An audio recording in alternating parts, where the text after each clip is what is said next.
How's it going there, everyone? This is the Dark Reviewer and my crew here. And yes, it's only gonna be us four because we actually decided on this, while as one decided it just wasn't for him, and that's fine because it revolves around Pokemon, and he hasn't really caught up enough to really expand his knowledge about this topic that we're doing. He's up to Gen 5, but he's getting there. But Kevin told me this like months ago, and I was like, you know what? Let's talk about this. So this could be broken up into like a video podcast. It'll probably be on both channels. So whatever you guys want to do. That'd be great. That'd be great. Because we are gonna be taking frequent breaks because this is a long discussion. Not like full in-depth discussion, but enough that we like. Kevin, do you want to explain how we decided to do this? Because this was your idea. Okay, so I got this idea from multiple YouTube videos, basically having the YouTuber choose an anime character, say Goku or Naruto, and they pretty much give them a theoretical Pokemon team, a full 6 team, explaining what they'd want. So I thought, you know what, let's do this. So I suggested to Nate, and then he liked it. Then I said, you know what, let's make it a video. I told Brandon, Trey, Nicholas, everyone was like, okay, let's do it. So the rule is we each choose 6 characters, 3 males, 3 females, because, gender equality. Yep. Yeah. You have to give them a full team of 6 Pokemon. No 7, no 5, 6. Here's some rules. 1 has to be a starter Pokemon from any of the generations, any of them. It has to be 1 starter, as well as 1 legendary and or mythical Pokemon. And the other 4 could be whatever you want. And it's not that we're making a team like, oh, I want Goku to have Mewtwo and Rayquaza. No. It's pretty much discussing what Pokemon can we see them owning based on their personalities, their abilities, or even say references to characters in their series. So that's just what we want to do, and this is for fun. I mean, and if you guys have something, they say, oh, I don't see freaking Gohan having that. It's our choice, it's our opinion, Mm-hmm. So if you have yours, let us know. Yeah. Post your reasons in the comments, yeah. But also on that note, it was supposed to be 3 male characters and 3 female characters. This fucking messed up. Okay, so I'm like the one sexist dude because I only got 1 female character. Wow, Trey. Hashtag Trey is. And he's the one that roasts everyone for like asexual shit. Actually, from the list that Trey showed, I'm like, those 6 characters, I could get behind that. I'm just hoping for one of the options. If you don't have what I think you'll have, I'm gonna have some wars with you. This is our first time doing it, so it's fine. Well, viewers, just know I love all men and women equally. Scratch that. I love women more, especially women. So why do I have 1? Exactly. So here we go. This is what we got. It's a full-on slideshow for everyone to see, and we're gonna be talking about some of these Pokemons in the draft. So we're going in with the first round choices. Woo! I'm excited. So here are the first round characters we'll be discussing. Miku Izuyoi from Data Live. Nicholas's favorite girl. And I'm being sarcastic. I know he hates her, so I'm just like being sarcastic. Obviously. Yeah, he's a bitch about that. Next, Miku Nakano from Quintessential Quintuplets. This is from Kevin's list. Yay! I actually see slice of life anime characters being Pokemon trainers. No joke. Yeah, I mean, true. I mean, though we can't really say Ash because he's immortal now, but whatever. True. Next, we got Naofumi Iwatani from Nate's. Now he can from Trey. Jin Mori from God of High School. Yeah. This is the one nice I was talking about earlier. Now he can engage in slavery legally. Ouch! What? Trey, come on, man. Oh my gosh. I hate you. Okie dokie. So, how I have with Miku Izuyoi, I mean, short little simple version of from Data Live. She is a singer and she is a idol, and also like you could kind of see like her with the fairy types as people would know about her. So, of course, there's one thing I had to give her is Primarina. Nice. That's like obvious. It has to be obvious for me. Mm-hmm. So as we got from Miku Nakano, her first draft pick is Samurai. Samurai. Hey. Yep, from Gen 5. The reason I chose her is Samurai is because Miku is known for loving Sengoku period warlords. So I feel like she would have a Pokemon like Oshawott, who would eventually evolve to Samurai. And also, I just love imagining Miku just holding a little baby Oshawott with her. It's just adorable to me. Oh yeah, and her having that little pout face. All right, for Naofumi, Aegislash. Oh yeah. Ooh. Yeah, that makes a lot of sense. You want to explain, Nate? Exactly, because if you really look at Aegislash's lore, whoever holds its weapons, you become possessed. And it's honestly very interesting because whenever Naofumi has the shield, and this is a reference to when he goes into the Rage Shield, him being possessed by that demonic side, I honestly think that'll be like a good connection. Like Naofumi like being hesitant about using like the Rage Shield, but eventually overcoming it and eventually using it if as a last resort. Okay, I'm definitely seeing it, and probably how it could also be used, like maybe with Iron Maiden as well. Yep. Alrighty, and we got Jim Mori's his first draft pick. Right. Right. Okay, you guys can't get mad at me for this, because like for anime watchers, you may be confused by this, but Sun Wukong is not just Mori Jin's borrowed power, or he's not a reincarnation of Sun Wukong. He quite literally is the original Sun Wukong. I won't say it for spoiler reasons, but it's essentially he is the original character from Journey of the West, just in modern era. So I chose, well, a martial arts fighting ape as his Pokemon. Why not? With a pig nose. Ironic that you mentioned that, Trey, because Primate has a new evolution in Gen 9, and it honestly looks sick. That's awesome. And off the pig nose thing, fun fact: in Journey to the West, one of Sun Wukong's companions was a pig demon. Huh. Yeah, Okay. True. Mm-hmm. Okay, so interesting first round picks. All right. So we got the next ones for Miku Izuyoi. Oh, Oh, her mythical. I knew it. Oh yeah, I mean, come on. I mean, she's a diva idol singer. I mean, for crying out loud, that just writes itself. I mean, especially with Pokemon Mellow will sing better than Britney Spears at least. form as well. Oh I'm yeah, Fire. Yeah. I think yeah, most likely do, because her angel is Gabriel and it's an organ, so I think they can probably play in with Meloetta's design and attacks. Oh yeah, I really like that. Elegant. Plus, they're both adorable. So Miku Nakano. Oh, Glaceon. Glaceon. Like, it was so hard to choose, like, because there's so many good evolutions, but I went with Glaceon because if you think about it, Miku was cold towards Futaro at the beginning of the series. You know, she has that cold exterior, but then inside, you know, she's a caring person. So her ice slowly melts away. You know, so I feel like that would represent Glaceon. Although, little fun thing, I can imagine all the quintuplets just owning an EV. Oh, absolutely. Without a doubt. Oh, that'd be hilarious. Oh yeah. So Naofumi's is Chestnut. Yo, I love that one. Here's the thing about Chestnut. Out of like all the college starters, people tend to shit on Chespin the most, which I don't blame them. The other ones are better. It's tradition to shit on grass types. That's true. Mm-hmm. But here's two reasons why I picked Chestnut. One of its moves, Spiky Shield. Of course, I had to go with a shield-themed Pokemon for Naofumi. And here's the other thing. It's meant to represent what Naofumi went through. He was shit on for being a shield hero.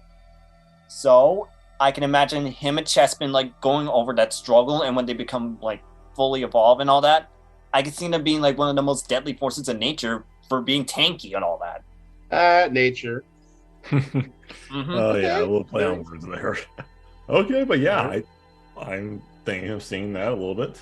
So for Jin Mori, A sock. Hey! I'm not surprised. I love Song. Besides the obvious being, you know, martial artist style Pokemon, fighting type Pokemon, potential sparring partner that may end up getting scared of Jin Mori down the road. But fun fact, actually, through some recent research, the original design of Sulk and even his counterpart Throh were actually based off of demons only, with Jin Mori being Sun Wukong, of course, one of the original 4 monkeys and demons. So, hey, there's a theme right there. Yeah. Not to mention, his name is obviously a reference to the idea of socking someone in the face, a punch, a good direct counter to Jin Mori being a Taekwondo practitioner, which revolves around more so kicks. Okay. Okay, not yeah, pretty good thing. I could probably see these two train with each other. That could be. Oh, yeah. Okay, so that's okay. So I'm really excited to see what we got for the 3rd round picks. So Miku, I got Mega Gardevoir. Son of Mega, a Mega. That makes so much sense. It does. I mean, it's not just with design wise. I mean, they both can work with that, but also it's Gardevoir's Mega Evolution. The way it evolves from like a psychic with fairy type. It's especially with like, I feel that a lot of Pokemon people don't really know that there are trainers that can actually inspire or like connect with their Pokemon, and I think Miku's voice can actually help with Gardevoir's abilities. Oh yeah. Plus, Gardevoir is known for always trying to protect its trainer. Even through very dangerous situations. So it fits. Having Miku and Gardevoir be together. That'd be great. Yeah. Okay. So Nakano. A Zoroark. I am curious about this one. I am Okay. I know. At first glance, everyone's like, "What the fuck, Kevin? Why are you giving this girl a Zoroark?" There's an easy explanation. Throughout the series, we know in quintessential quintuplets, the Quints always try to mess with Victoria by, trying to look like the others, disguise themselves. Out of all the sisters, Miku's the one that's known for portraying her sisters the best.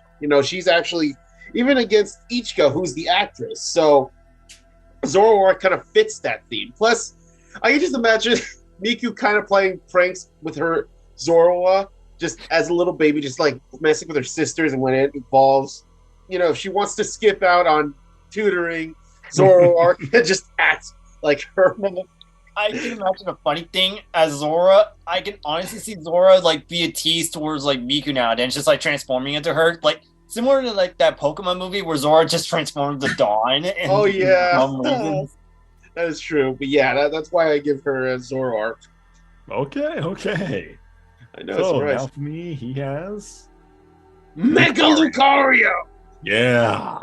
What's that? Look at Trey. He gave it a look. I didn't even look. I was like saying, like, you know what? Yeah, I'm cool with this. I don't see the dramatic comparison though. Actually, I'm interested to know why. Well, people tend to mention this. Lucario tends to like to emanate like what trainers are. And if Lucarios are usually solo and all that, they're usually like brooding, usually solo and all that, similar to how Naofumi was at the beginning. And honestly, I could see it as a Riolu, both of them just being like very nonchalant, just like being like, brooding a bit in a way. But as a Lucario, it'll be like one of Naofumi's most trusted Pokemon, and it actually emanates his loyalty as of late. It would be really cool, since you said Lucario and Riolu tend to emulate their trainer's emotions through aura, if Lucario is extremely nice to Reptalia and Philo and even other characters when Naofumi is just being aloof. Yeah, that would be good. Oh my god. I can just imagine Naofumi's like Lucario is giving Naofumi that look, like he's like, shut up. Come on, be nice. Be a good dad. Shut up. Okay. All right, nice. so Jin Mori's. Let's see. A Medicham? Huh. From what I recall, and correct me if I'm wrong, this is both a fighting and psychic type, correct? Yeah. Yes. Okay, so I feel like that's a good go in hand with Mori Jin. There's also another reference to Journey to the West, Tong Jiang, who was, of course, the Buddha that he had to help get India. Yeah. Especially with that Mega Evolution. Yeah. Oh, yeah.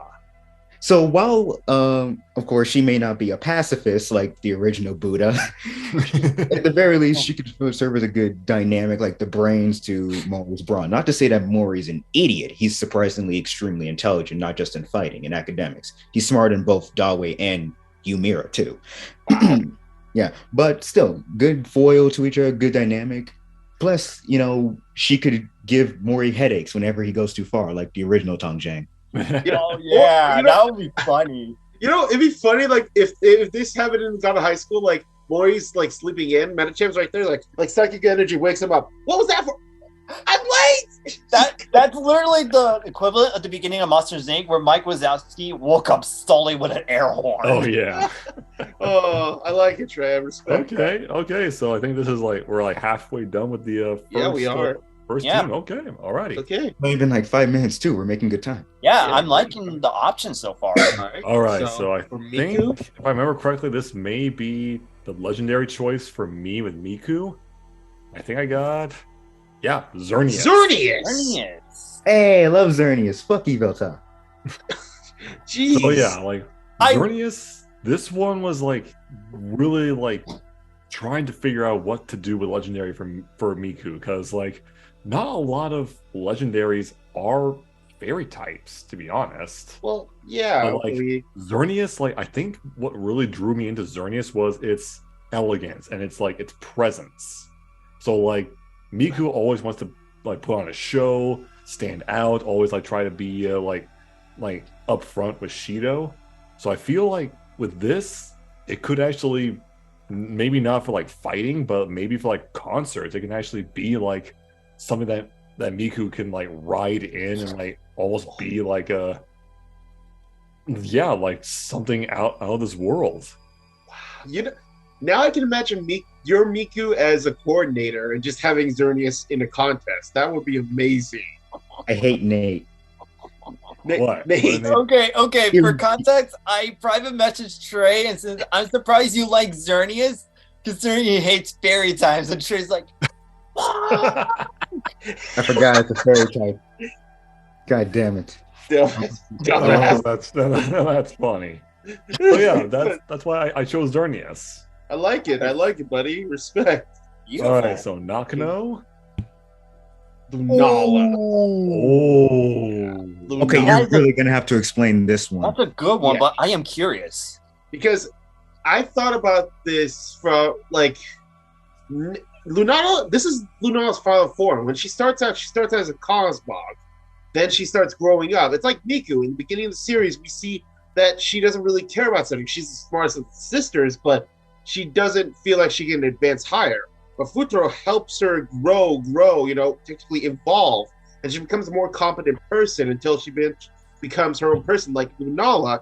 At the same time, Lunala is a symbol, kind of symbolizes the end of the quintessential quintuplets, and that night of the culture festival, when Futaro is making the choice, they're out there all in the room waiting for his choice while there's a full moon out. So Lunala kind of represents that.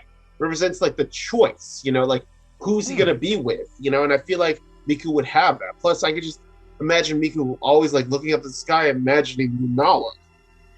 Yeah, I kind of have That is a beautiful reference to the movie. Wow. Yeah. I agree, and especially like how Miku can actually, after the decision, she can actually go out to the moon, and Lunala would just come down and actually be there for her with her wings around her. Oh fuck, man! That would That make movie it still even more makes me- sad. That movie makes me so sad, man. It does. That's why it was I'm such a glad- good movie. I'm glad the movie actually fixed the manga a bit. I'm actually Yeah, glad. it justified it, man. It did. All Anyways, right, so Let's move now on. I'm getting sad. Let's see. All right. Ooh. Oh, Zamazenta. Oh, Hey. nice. This is Yep. perfect. Another shield-based Pokemon. Of course, I had to go for that one, but it can also represent Naofumi finally becoming a hero, finally gaining the recognition and all that. And I can actually see through all those kind acts that Naofumi does, even though he's very nonchalant about it, is very against it at first. Zamazenta, I can honestly seeing Naofumi, seeing a lot of potential with him, seeing all that honor is I definitely want to fight by your side. And I can honestly see, like, with all like the other arcs in the light novel, I can see Zamazeshta like being there for Naofumi, like as that last final shield to push through. I can imagine this Pokemon will probably hate the other 3 Cardinal Heroes. Yes. Yes. Like, Yeah, and like how he basically growl at the bitch. Yeah, like that, and like nothing's like easy, not yet. We'll save them for dinner. Or he can just keep ramming Multiyasu nuts. This is why I love Naofumi as an asshole. He knows how to put that fine line between good and assholeness. All right, so let's see Jin. Kyurem! Specifically the white form Kyurem. too. Yes. Kyurem white. Okay, explain, please. As you can imagine, this is another Journey to the West reference that I noticed, because in the original myth, the horse of Tongjang was actually a shape-shifting white dragon.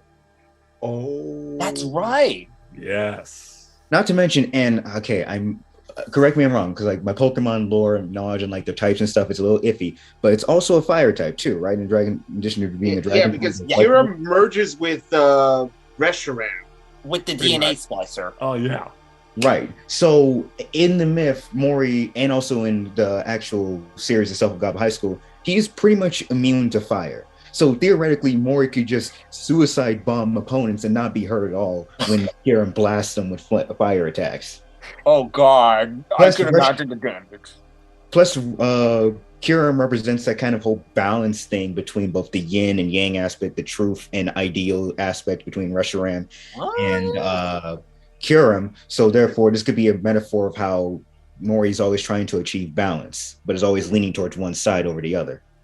Also, you could also make this a reference to kind of his ice dragon kick and Ilpio's, fire kick as well.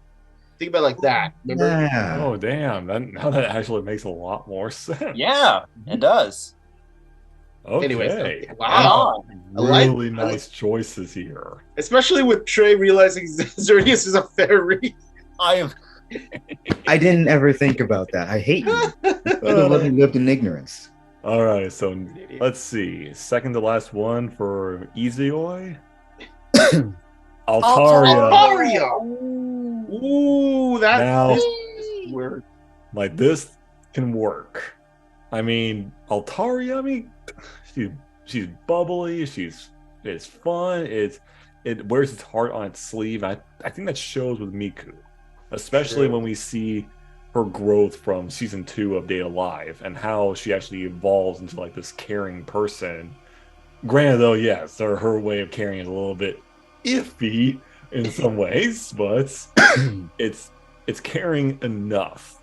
And like also like the color scheme, actually the color scheme like works, especially with her hair. That is true. Is it weird that I kind of imagine her making her own kind of clothing line based on Altaria? You know what? I actually could see that.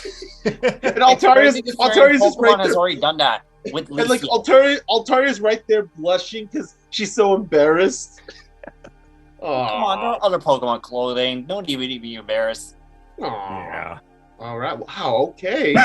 Plus, it's part dragon. So in Data Live that would think Altari is wearing cotton candy instead of clouds. Yeah, but just don't get her feathers wet, because. Oh yeah, we've seen that in the anime before. Ooh, it is not pretty. Oh yeah, Okay. that was. Thank you for that, Tricklefish. All right, so Nakanos. All right, my. What's the fuck? Alcremie. Yes, Trey. This is an actual Pokemon. Alcremie. I literally forgot this Pokemon exists. Explain. Okay. Okay, a little spoiler, Trey. Miku actually ends up being a decent baker near the end of season 2, and she eventually, in the movie, decides she won't go to college, but instead she'll study in a culinary school to become a baker. So I can imagine her wanting to have an Alcremie, not only for an endless supply, but also as a taste buddy, because she doesn't like sweets, but she would make an exception for Alcremie. Plus, Alcremie can have different flavors based on the berries and such. So Wait, hold up. You can actually eat this Pokemon? kinda, yeah. The Pokedex said that. Yeah, the Pokedex. And also Trey, in the Pokemon Journeys anime, They actually had a competition where they used Alcreme's cream to make cake. So she should be arrested. She's cheating. Well, spend money like the rest of these millennial fucks. Come on. Guys, and also like her mega evolution. It's a freaking wedding cake. She has it's insanely stupid, but I love it. That's why I use it for my team. I can just imagine her like having Gigantamax Alcremie, and she's like, Futaro, this is how I feel. He's like, Miku, when I said get the wedding cake, I didn't mean Gigantamax Alcremie. Wait, are you telling me a pastry treat has a mega evolution before Deoxys has a mega evolution? No, it's Dynamax. It's Dynamax. Yeah. Oh my god. Oh my god. Come on, Brandon, admit it works. It does work. I just can't fucking believe it that we actually said. First me mentioning Alcremie and top 10 Pokemon, and now this. Yes. All right, then. So now for me. Alright. Oh, Linoon. Look, Linoon. Hoenn Linoon? Really? Yeah, That's a normal type too, right? Yeah. Here's okay, the yeah. thing, though. Here's the thing. Zigzagoon. It's a raccoon, right? And what companion is Rattalia? What's her race? Part like kind of raccoon. Yeah, part raccoon. So of course I can imagine like being like Zigzagoon being one of the first Pokemon now for me catches after like the whole scandal thing. It's like, okay, I might as well use it. Because like, if you really think about it, Zigzagoon is probably like one of the most useful ancient Pokemon out there. One of the most useful ones. Like you can give it cut, rock smash, surf, surprisingly. So what the fuck? Yeah, I'm surprised by that too. What I think as a Linoon, it can actually be like quick, fast, and pretty good with attacks, which honestly fits Rattalia a bit more as she specializes in speed and attack. Because again, Naofumi can't really attack all that much because he has a shield. Yeah, it's true. Rattalia, why can't you be more like Zigzagoon? Is it just me or this Pokemon has the same frown emotion as Naofumi? Yeah, it does. Wow. That's why Naofumi, like, when he gets Rattalia versus a slave, this should be one of the early Pokemon to get, and he's like, I like this one more. Why did I even get you? You suck. Jesus! Oh my! I mean, Naofumi is an asshole in the original source material, so I can't really argue against that. That is true. Okay, let's move on because this is toxic. This is toxic. Oh my god! This slide is just breaking us. All right. All right, what's the Jin. Ninetales. Okay, this one is a more of an original reference. I'm not sure if in Chinese mythology there was a rival between Sun Wukong and the Ninetales, but in God of High School, the webcomic, there actually is. Both when he was Sun Wukong, he had a rivalry with the Nine-Tailed Fox, and also with the Nine-Tailed Fox's borrowed power user, Ilpio Park. So obviously, this is a shout out to him. He gets a Ninetales. He gets another fire type to suicide bomb bonus with. What's with the suicide bombs? I don't know. Morihjin's suicidal. But in any case, I just feel like this is just a good little shout out to a character I really like. Plus, he can beat the shit out of it and say he actually beat the fox. So he's gonna raise a Vulpix to beat up? What the hell, Mori? Sun Wukong's an anti-hero, man. Yeah, okay, true. Let's go to the final ones. Let's go to the final one. For Ezioi is Diancie. Yeah. Hey. Now, yes, I was grasping at straws here, to be quite frankly honest. I mean, where's Primarina? Oh wait, you already had Primarina. Sorry. Well, no, yeah, Diancie. I mean, I think I was going for a metaphorical thing with this one. It was, it's supposed to be like a bright spot for Miku, like how we know from her scandals and like everything. Like no one ever came up to her, but there was like this one bright spot that she saw in Shido. So this can actually work in some metaphorical way to understand about Miku's true feelings, that she is a diamond in the rough, and it's really like if you really look at it, it does shine. It does sparkle. Mm-hmm. Damn. Plus, I'm pretty sure she can probably use this Pokemon as well in a performance like a light show or something like that. I mean, with the Mega Evolution, yeah, easily. True. True. Let's try. It's a fairy type. Right now, I hate this character. Ouch! Look, I have to hate all fairy types. I can't break my rule. Then you're basically hating me, man, because I was the one that chose this team. Yeah. God damn it. Fine. I'll make an exception for you, Brandon. Plus, I like Xerneas, so yeah. Yeah. Oh, so you like Xerneas and Dedenne, but not the other fairy types? Yeah. Hypocrite. I forgot I worked out my core yesterday, so it hurts to laugh. Hey, let's keep making him laugh. Yeah. Alrighty, Nakano. Is Torkoal. What the fuck? Okay. This is the very funny reason why I chose Torkoal. Miku should cook for shit in season 1. Everything she cooked, she burned. That is true. Even some of those basic shit. So Torkoal pretty much. I think like this. My headcanon is Torkoal's the reason she burns her stuff. Like she's trying to cook on Torkoal because she wants to be, you know, she wants to save electricity. So she's cooking on Torkoal. He's like, Torkoal, Torkoal again. It's like the 5th time. Torkoal. Her sisters are probably in the corner saying, "Stop using your Pokemon to cook," and she's like, "It's cheaper and you can still eat it. Deal with it." And Torkoal's like, Torkoal. I can imagine Torkoal crying after like the food fails. Yeah, exactly. But yeah, eventually Torkoal would be able to cook other things like meat and stuff, so Miku would be happy. So that's why I chose Torkoal. You should ironically she should choose meats or perishables with a very high heat temperature requirement. Oh, okay, Chef Ramsay, we got it. We got you. Hey, I'm trying to help her out, man. Okay, good. I'm a little worried about the last one. Oh boy. The Alphamy draft final choice was. Okay, what? What is this? I know. Nate? I should have What is this? I know. This was like pretty dumb. I was trying like to reference Philo in a way. Then I think like yesterday just came to me. Shit, I should have went with Altaria to reference Philo. Damn it. I mean, it kind of worked. I don't fucking know, man. I'm sorry. Well, like, I don't fucking know. Why'd you choose a goose that basically looks like it has boobs? Okay, wait, actually, Nathan, I'm going to help you out here. The ugly duckling story. You know, being the underdog, you know, everyone looking down on him, but he eventually rises to become the most greatest hero of all, similar to how, like, a goose or swan rises to become the most beautiful duckling, I guess. Are you seriously trying to justify this? I'm trying to help you out. I needed like a water type to cover it because you realize now from his team, all of them are weak to fire. So yeah, I'm gonna need like a water type. What a Swanna!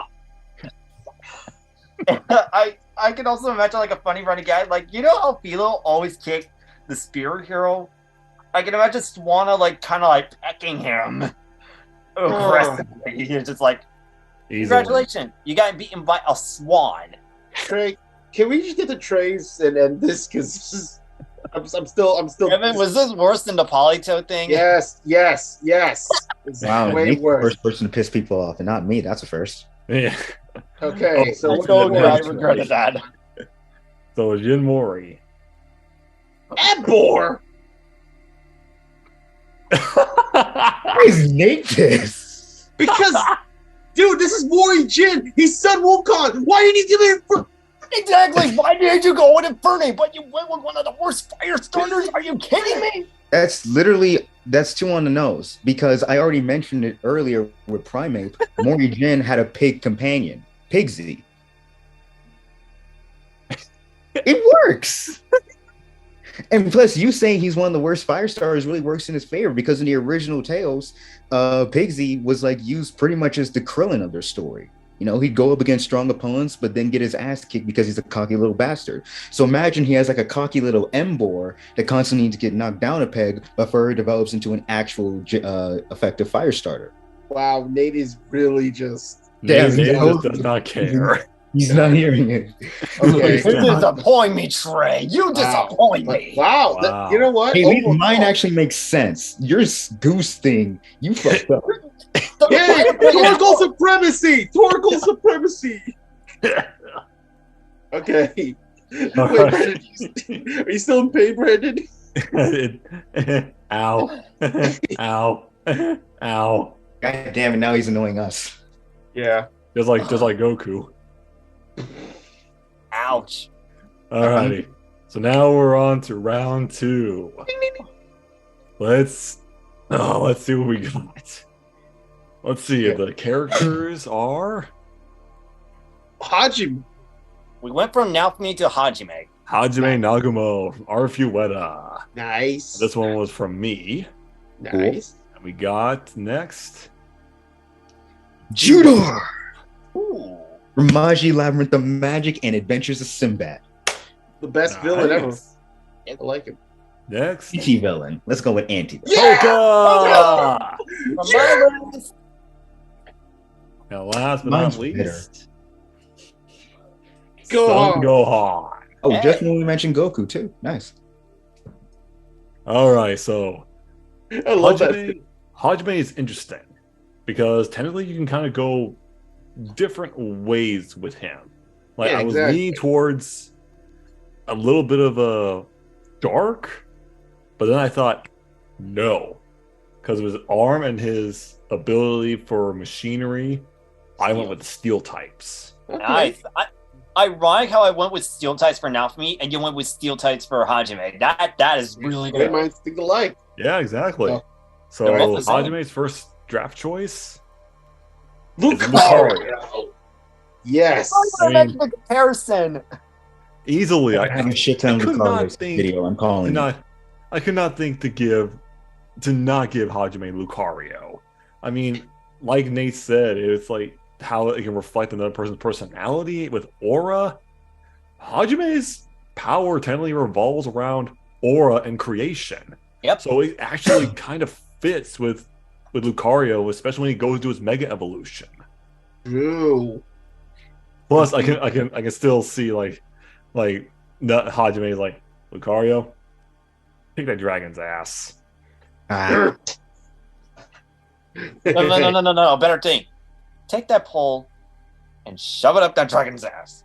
And Lucario just grins like ear to ear. Just does it. Similar to what Hajime did in the anime. Yeah. Oh my god.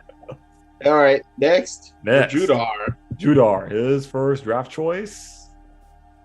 Lux. Ooh. Nice. viewers unfamiliar with Magic Labyrinth and Magic, to sum it up short, Judar is a dark magician that fell into depravity that specializes in using both ice and lightning magic. Oh. Hmm. So of course, pretty much all my Pokemon are either going to be an electric type, dark type, or ice type. So I chose an electric type with a very good, sinister, dark aesthetic because I feel like Judar would just go for that as a character. Yeah, it's like either Luxray or Electivire. I can honestly see him with that. God. Plus, I'm not exactly sure if this is a part of his theme or not, but he gives me like sort of like a Twilight vibes, like sort of like Yeah. I mean the Yeah. literal twilight of the sky, if anything. So Yeah, like I feel like I that think can so. go well with Judar's whole thing of being, you know, one of the 4 great chosen magi of the world. Hmm.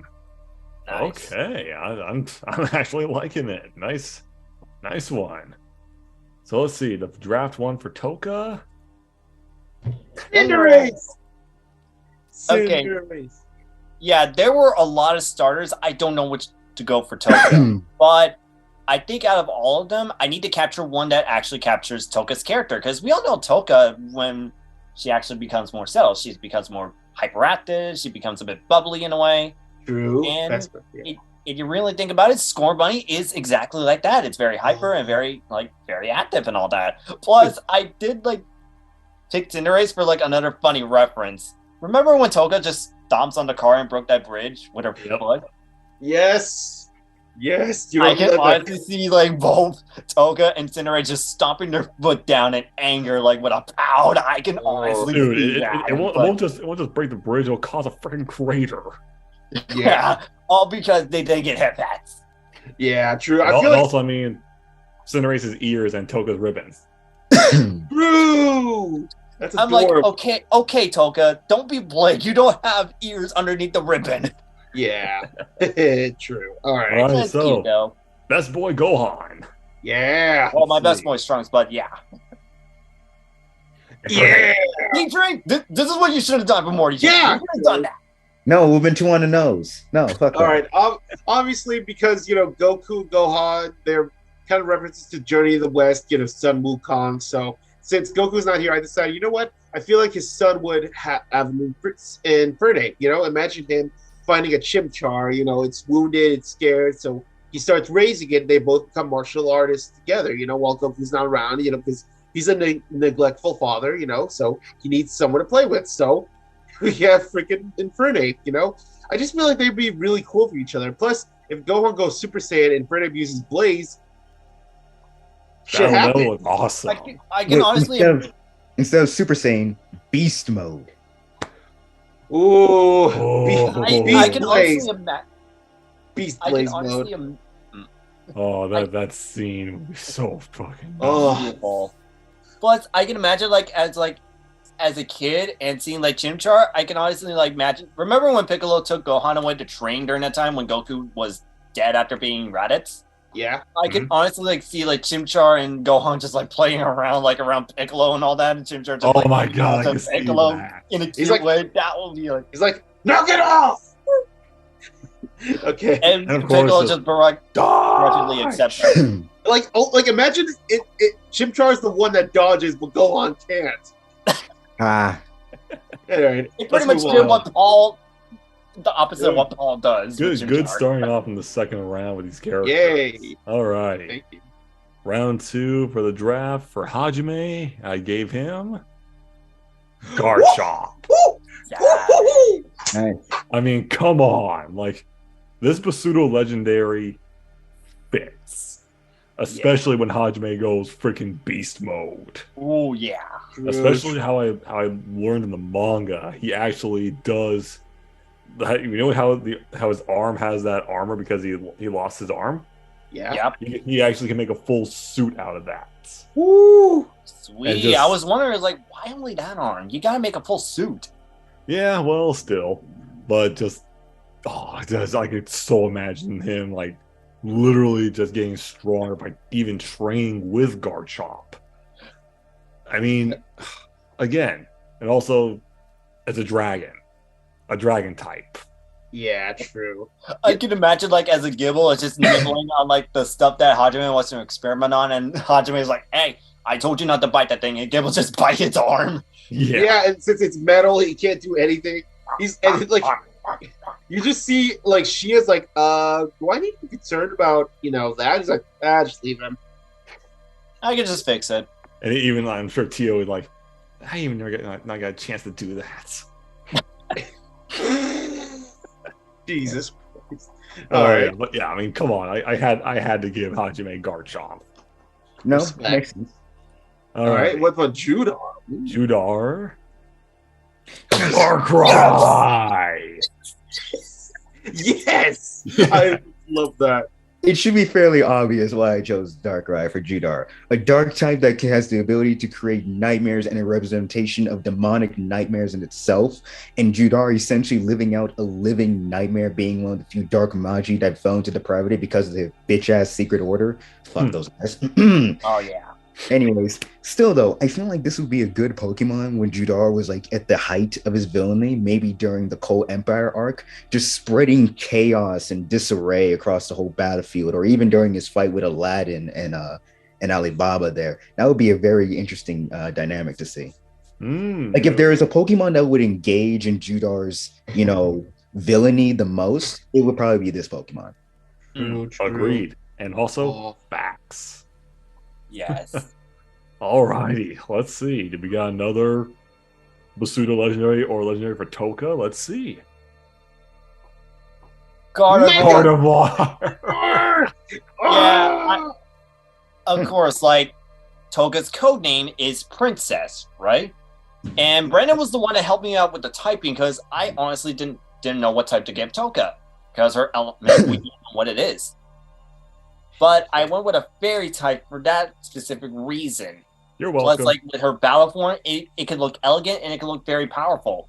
And another reason for that, Gardevoir can sense like it's an emotional Pokemon and all that. And Toka, out of like all the characters in Daylight, she's like the one with a lot of different emotions. Oh yeah. To see that. So I can imagine like as evolves, it's just like shy around like Toka's bubbliness, and then like as it evolves and like Kirlia, it goes along with it, and then Gardevoir is just like it's someone that helps Toka keep in line, but certain situations, yeah, they'll just like go at it with all the bubbles. I'm pretty sure now you mentioned it, Nathan. I'm pretty sure Miku and Toka can like just bond over how they just talk to their Gardevoirs. Gardevoir buddies. Oh, that's awesome. All right. Wow. Okay, I'm loving this slide. All right. Now, next. Sun Gohan. Let's see. Groudon. Hey, Groudon. I'm not sure if I like more between him and Kyogre. They're both cool. Okay. What do we know about Gohan? He's a genius. Yes, but he also has untapped potential. Remember, ever since his first appearance in Z, Raditz even said like this kid has a lot of potential, and we've seen throughout the series he keeps showing that during the Battle of Frieza, with Cell, even with the Super Boo, and his power-ups could shake the earth. What Pokemon could shake the earth? Groudon, especially his primal form. So Groudon kind of represents that whole hidden power within. So I can just imagine Gohan having this and just wrecking shit, especially because of his quiet rage. Because, think about it, Gohan's like, he's not like usually a berserker, but when he's mad, he's mad. I can imagine dude calls Groudon outside of his office when Pan got kidnapped. True. I can imagine Groudon being the Pokemon he would probably struggle with the most, both for the thematic reasons you represent, maybe as like a representation of the things Gohan doesn't really like about himself. So embracing Groudon, it can be in a way of itself embracing the more primal staying aspects of his ancestry. Because like Kevin said, like Gohan has potential to the point where he might even surpass Goku in some aspects. Why can't you be more like Gohan, Goten? Yeah, you're not. Wait. Consider that Goten. Wait, Trey, who's Goten? I don't know who Goten is. They don't exist. I don't even think Chi-Chi knows who Goten is. Ow. Okay. Poor Goten. Like, he's getting slept on. Wow. Yeah. Nice choices, I have to say. Thank you. Ooh. Alrighty, let's see. Next, Hajime's pick. Steelix. Ooh. That can work. Come on. I mean, just the based on steel version of Onyx, have to go with Steelix. Just overall, just the tenacity and also the attitude this Pokemon has. Very, very similar to Hajime with his resentment and how he is like headstrong. He is like he goes in without really knowing a plan and just like brute force behind it.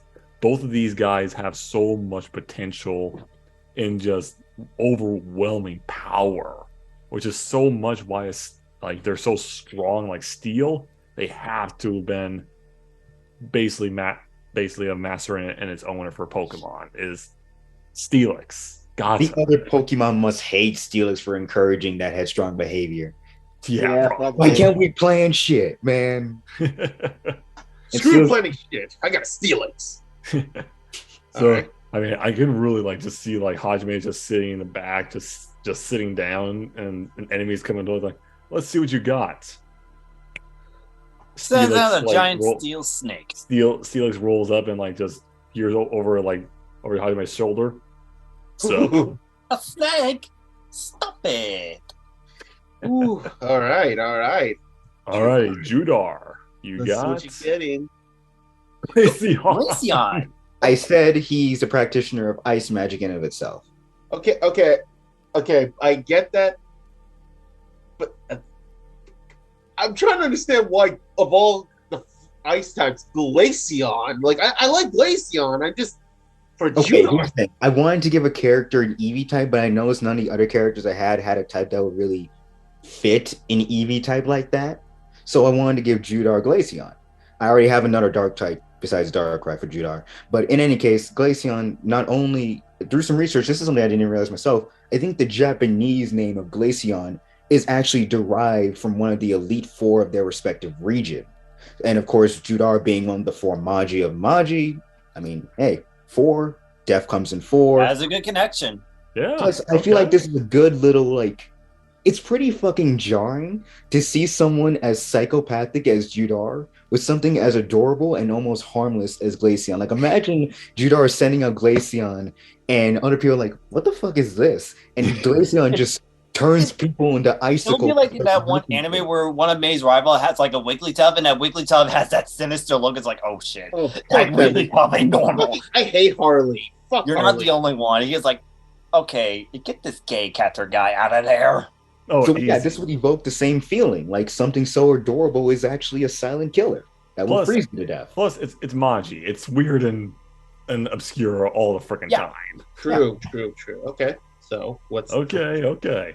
So Toka, Snorlax. Okay, I kind of expected this. Okay, this is a no-brainer because anyone that has watched Day Alive knows Toka loves to eat a lot. I would honestly see like her and Samira having an eating competition. Yeah, because they still will look so thin.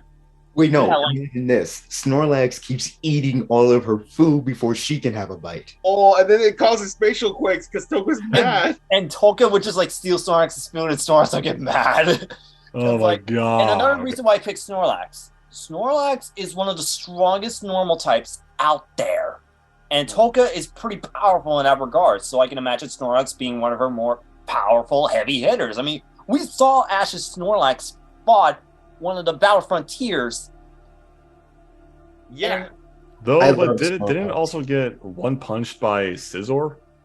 Oh yeah. That's not canon. That's not In canon. Johto, yeah, it got one punch, but it did redeem it by battling against two fighting times back to back. Like, it was worn out, but it still beat both of them. True. Okay. Right, mention didn't happen. Snorlax is a champion. We're gonna go with that, okay? Yeah. Oh, Wow. okay. I feel like Trey's a Snorlax right now. Yes, I I, mean, love Snorlax. Everyone loves Snorlax. Yeah, It- Snorlax it's- is awesome. You remind me Alright. of Owen from Total Drama. Yeah. Yeah. Alright. easily. All right. Now All right, Son Gohan, we have. Mega Alakazam. Damn. Damn, that is a I really mean, good Mega Evolution. Do I really need to explain? Gohan is extremely smart.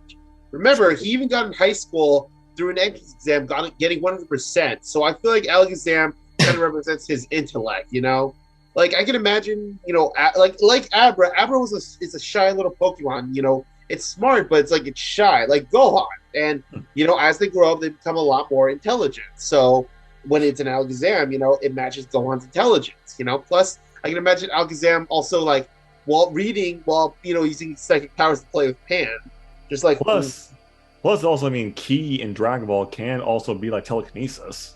yeah, Plus, True! they have a and defense Alakazam against- was the original Psychic type.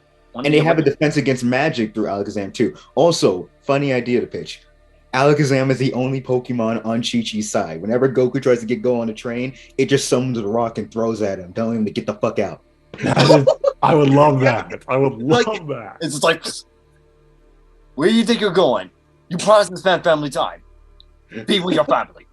Oh, true. That's sad. That's so sad that it can work. It's so sad. It is. Thank you, Trey. Now this one is like more like laughs than anything else. True. Wise, but Wait, it worked. is this number 4? Are we on number 4 now? We're on number I 4 now, think. yeah. Yeah, number I, 4. I know for a fact. Darkrai. boop. Yeah, 3. Yeah, So now we're on number 4. Okay, we're number 4. All right. All right. Hajime's next choice. Yes! Dialga. Yo, boy! Yo, club, let's go! Absolutely. I mean, Hajime has a power like with Yue to stop time.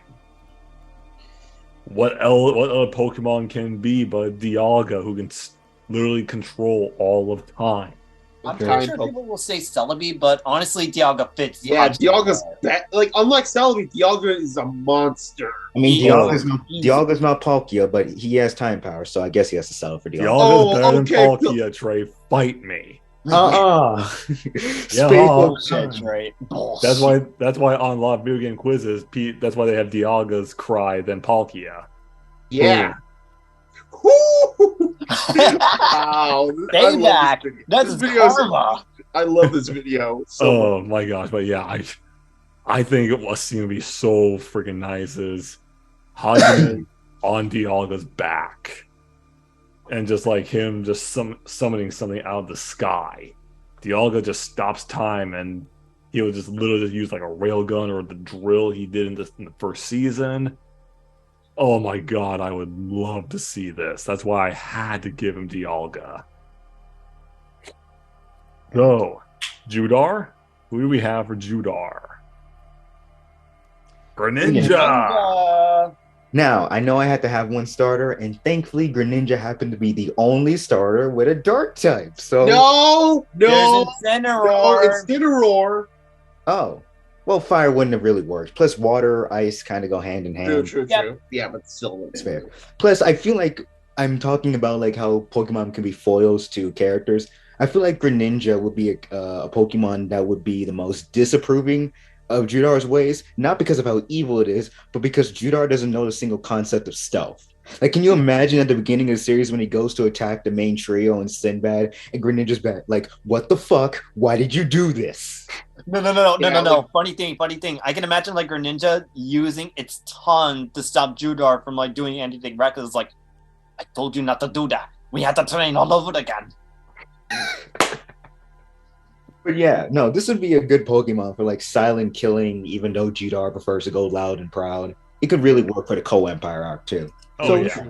Jesus Christ, I'm a horrible person. These are adorable Pokemon. I'm just thinking about ways they can kill people. Hey, it's fine, man. I mean, we've had Pokemon Wars before. It's fine, bro. Yeah.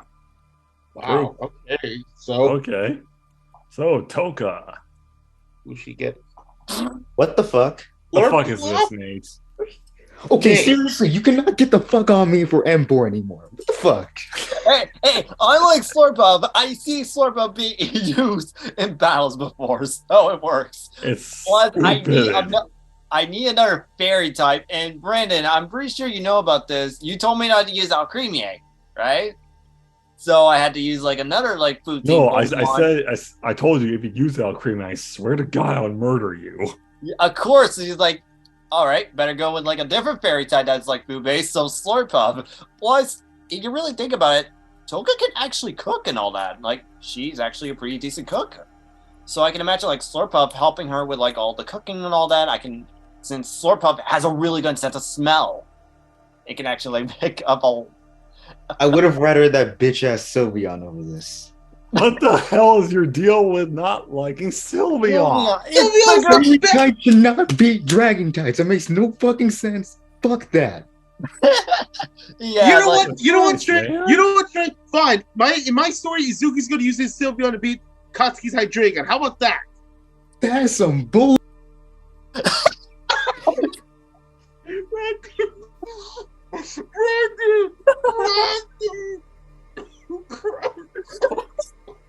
Did you just cut off my sweat? Now I know how Bakugo feels with 1A. Oh my god. Like, Slurpuff may be a weird choice, but it does fit the food-wise reason. Move on. I've already explained enough. Oh my god. Yeah, Jolteon. And we got Jolteon. I mean, why? Well, okay, Super Saiyan for one. It looks like a Super Saiyan Pokemon. Two, remember in Super Saiyan 2, it has lightning. You know, when Super Saiyan 2 has lightning, so Jolteon fits that. 3, Jolteon is extremely fast, and Super Saiyans are extremely fast. Okay, sure, I get it. And plus, I just want to have go on, Owen and Eevee, just having as a friend. So having a Jolteon, maybe she could use Jolteon to go do errands or to even get Gohan. It's like, he's late. Jolteon, I know. Why not go with the psychic version of Eevee to represent his intelligence too? Oh, Espeon? Well, no, Alakazam. I already had Alakazam, enough. so Fair enough. I had to go with Jolteon. Plus, I love Jolteon, man. He's like Yeah, he's like Jolteon's my one of the third favorite classics. evolution next to Umbreon and Sylvia. Oh my gosh. I'm gonna ignore the last part. I didn't hear that last part. Something started with S, maybe shit. All right. So Oh, now, he's salty about that cutoff. so now we're at number 5. All right. Alrighty. All right. So Hajime. I think I know who this is. Blastoise. Yes, best Cohen. Yes, best starter. Yes. I mean, Easily. do I need to explain? Not at all. Hajime has guns, and Bitches love guns. Cannons. come on, I had to be especially clever, Trey. God damn it. Blastoise with his when he has a Mega Evolution, he has a huge freaking cannon on the back. Woo! Literally, like Hajime would so utilize this.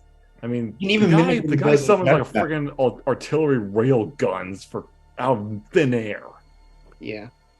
Can you imagine him riding on like Blastoise's back, like in the ocean? You were like, "What the hell is he walking on water?" Like Blastoise comes out. And I'm sure Blastoise would be like, Hajime just, yeah, we got him. With that grin, is like, all right, time to shoot them bitches down.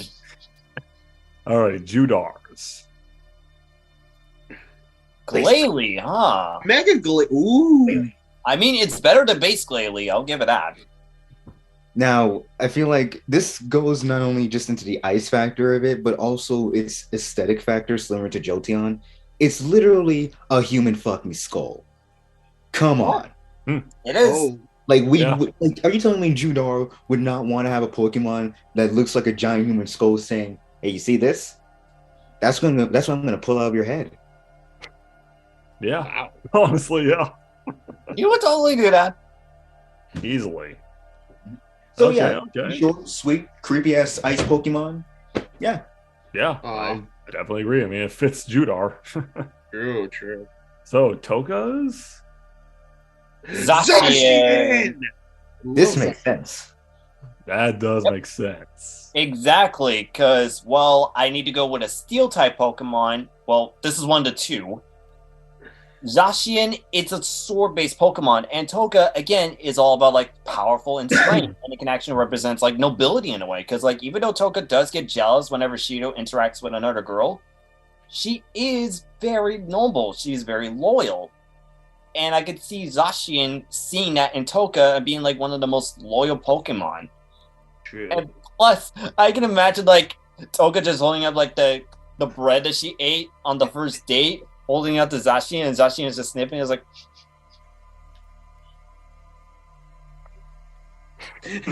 eating the bread is like, Wow. You Or really just want to like, embarrass instead of holding a Legendary. sword, he's holding the bread in his mouth.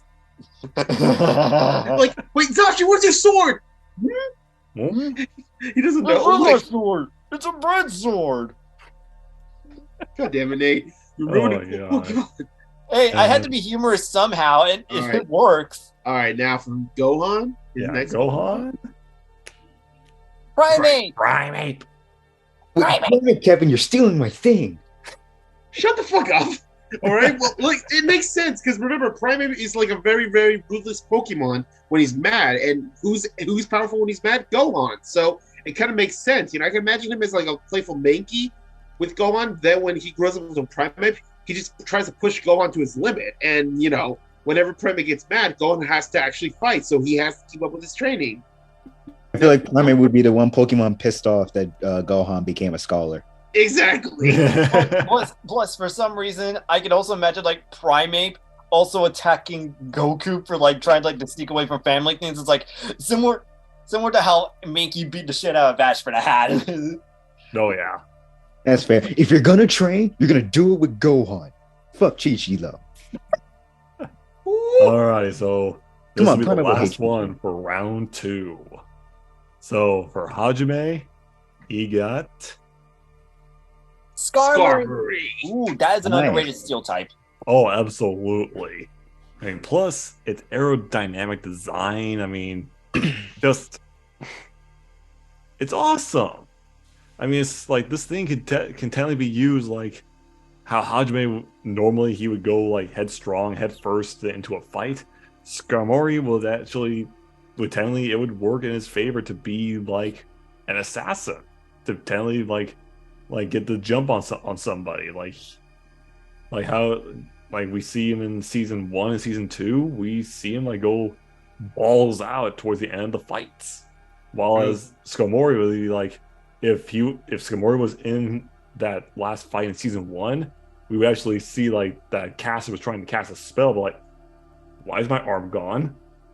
Skarmory would just land next to Hajime with her arm in his mouth. That would be sick. True, yeah. So yeah, that's what I got for Hajime is all of these steel types. I like it. Oh, Judar. Last one for Judar. Electivire. You called it. You called it, Nate. Look, I had to, look. Not only is Electivire an antagonist Pokemon used by Ash's rival Paul, Judar being the rival of Aladdin, I also feel like its sinister look, it fits Judar perfectly, and even matched color schemes. Like, just look at them. Yeah, it does. And Electivire is really powerful. Absolutely. He learned an ice type move too with Ice Punch. So boom. Oh shit! I didn't even know that. Thank you, Nate. But in any case, like I'm just imagining, because like in the world of Magi, magicians can use existing elements to reduce the cost of their magic.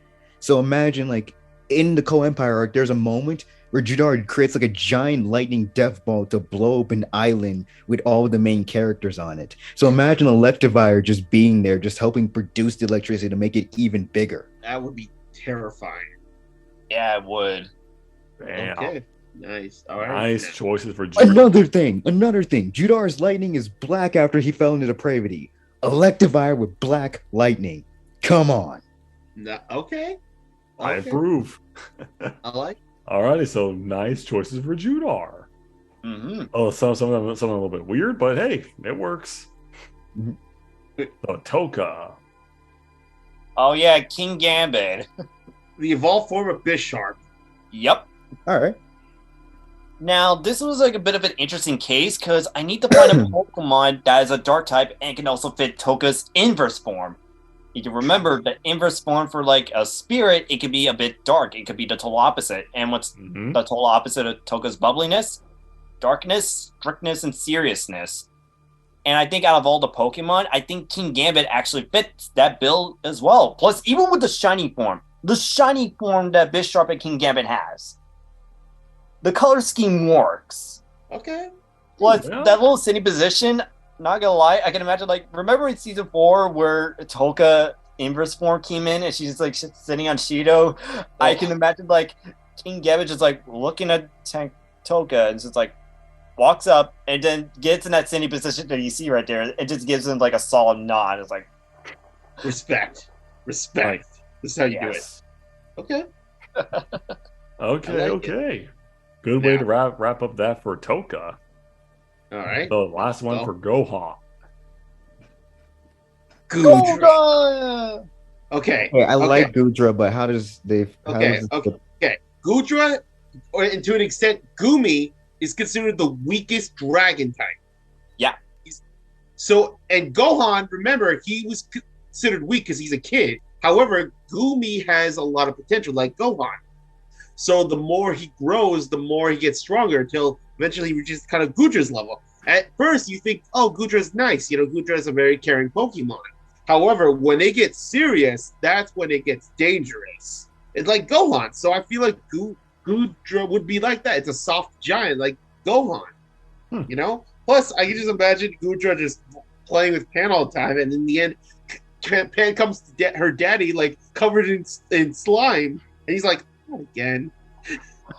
Please have like Goodra use like Rain Dance as a Gumi, similar to how Gumi did to Serena in the anime. Oh yeah, like when he sees Videl, like Gumi just like Rain Dance on top of Videl, like and just make it that derpy face is like, man, I love the sound it makes. It's adorable. Yeah. All right. Yeah. All right. So we're gonna take a little bit of a break, and we'll be right back into it. Alrighty. Oh boy, wow. This is kind of fun, guys. Just, Yep. just sitting down, talking about this, roasting each other. Like, what else can you expect from us? So we're in round 3 for this. Come on. Alrighty, so let's see who we got. We got Megumi from JJK. All right. And next, Marlia. Yeah! Noelle from Fairy God. Underrated protagonist and waifu. Yeah. Nice. And next, Rukia. Yeah. Oh yeah, Rukia back to back. Nice. And lastly, Yo, Weiss Steiner. Steiner. Yes. Yo, we got 4 great characters in this. I am looking forward to how we I'm looking forward to this. So let's see. Yeah, what here we we go. got. Fucking Weiss. Oh. Yeah. Love Weiss. He's my. All right. Same here, So sir. Megumi. Let's see. For Megumi, His first Pokemon is Copperajah. Copperajah. Oh, I think I know why. Okay. Because remember his elephant summon, his element Shiki, his elephant Shiki, like how he summons it to like as a powerhouse. I feel like Copperajah kind of fits that as well, as his like go-to tag, So despite being a steel type, I feel like he would also raise it as a Kufant. He'd like to raise it to be strong. So when it's a Copperajah, he could have it as a reliable shield and hammer.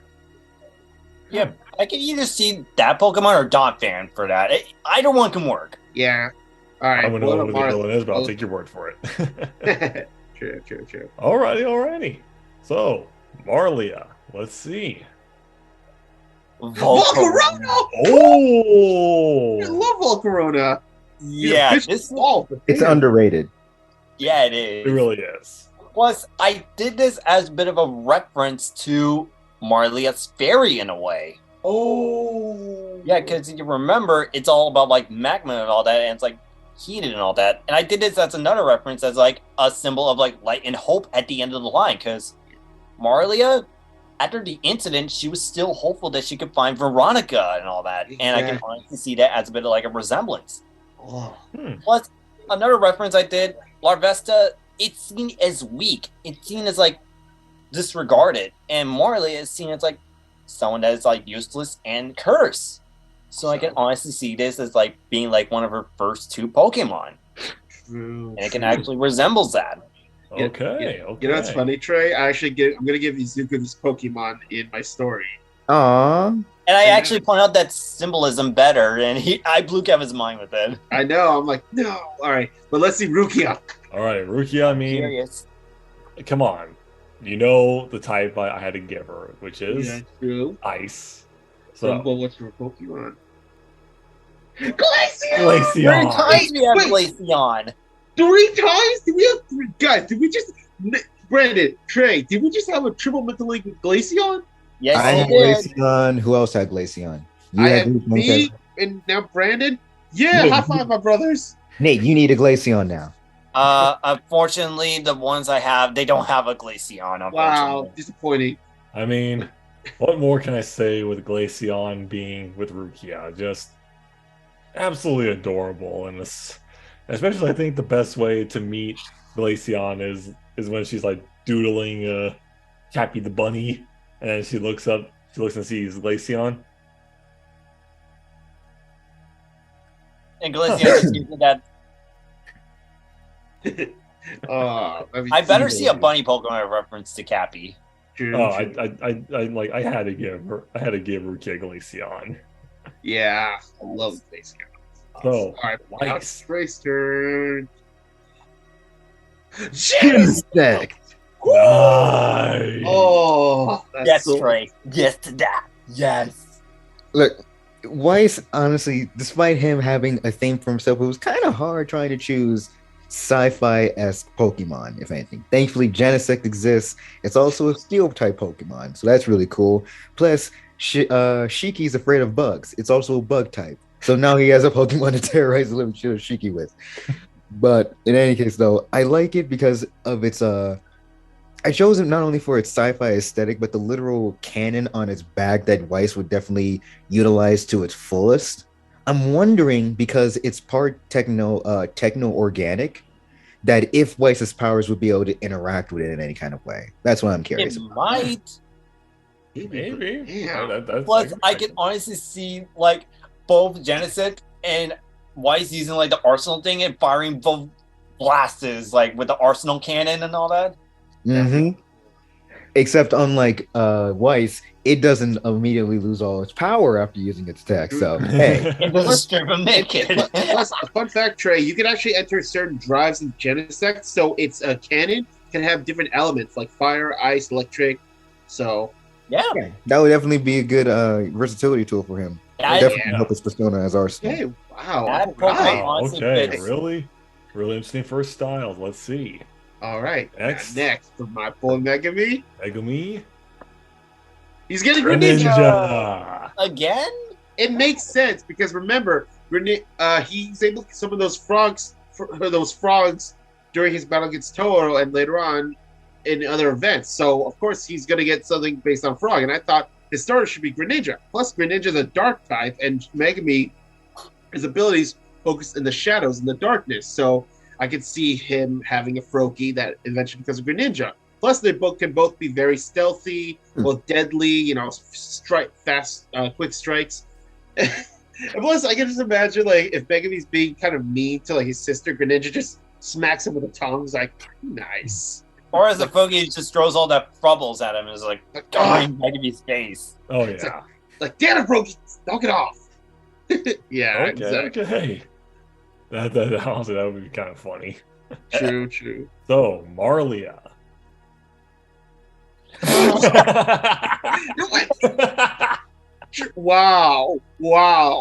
Wow. He really did it. He actually left. Wow. Yeah. Wow. Oh boy, this is an interesting case. And then honestly, this is actually a bit of a reference because question me this. You remember Chima? Oh yes, her little Yeah. man. Yes. Yeah, it could be a bit of a reference to Chima because, like, it's very kind, it's very caring. Like, all the scenes with Chima is just so cute, and I can honestly see like Sylveon just being like all snuggly with Marlia, and it can also be a bit of like a powerhouse too because like it's a really good special attacker. Well, it's fairy gone. Of course, I had to bring him at least one fairy type to this one. True. Plus, Sylveon's like the best fairy. SUFFER. Suffer Trey. I'm gonna find a video where you learn how to cook Sylveon. Dark. Highly doubt it. All right, so Rukia. What the Abomasnow? fuck? No. An Abomasnow. Mm-hmm. I am Mega curious about this one. Oh Huh. yeah, I mean, come on. I mean, Ichigo would say especially it fits her, and she'd take offense to definitely that. fits her. I mean, the whole idea with her ice attacks and just honestly, Abomasnow is not the most well-known ice Pokemon, if I do say so myself. So it's like, hey, this could be like a trump card that she has waiting up her sleeve. Like no one would expect this. Like how Rukia is, she's like not really as gung ho and like able to keep us up like Ichigo or Grimmjow or anything like that. Because her Mhm. katana is like a regular katana. It's not gonna like snap anyone in two or anything like that. So I think this is gonna be a good like shield, almost like a literal ice shield, in a way for her to as she charges up her Bankai. Yeah. Plus, Which I can there's imagine her Pokemon playing with a For little her, that will Snover. definitely like address that with her Bankai. I can't wait to show you guys. Plus, I can imagine it has a snooper and has like those little berries and just gives it to Rukia. It's like, here you go. Because it does have those tasty snowberries in the end. True. All right. Now All next. right, Weiss. Rotom.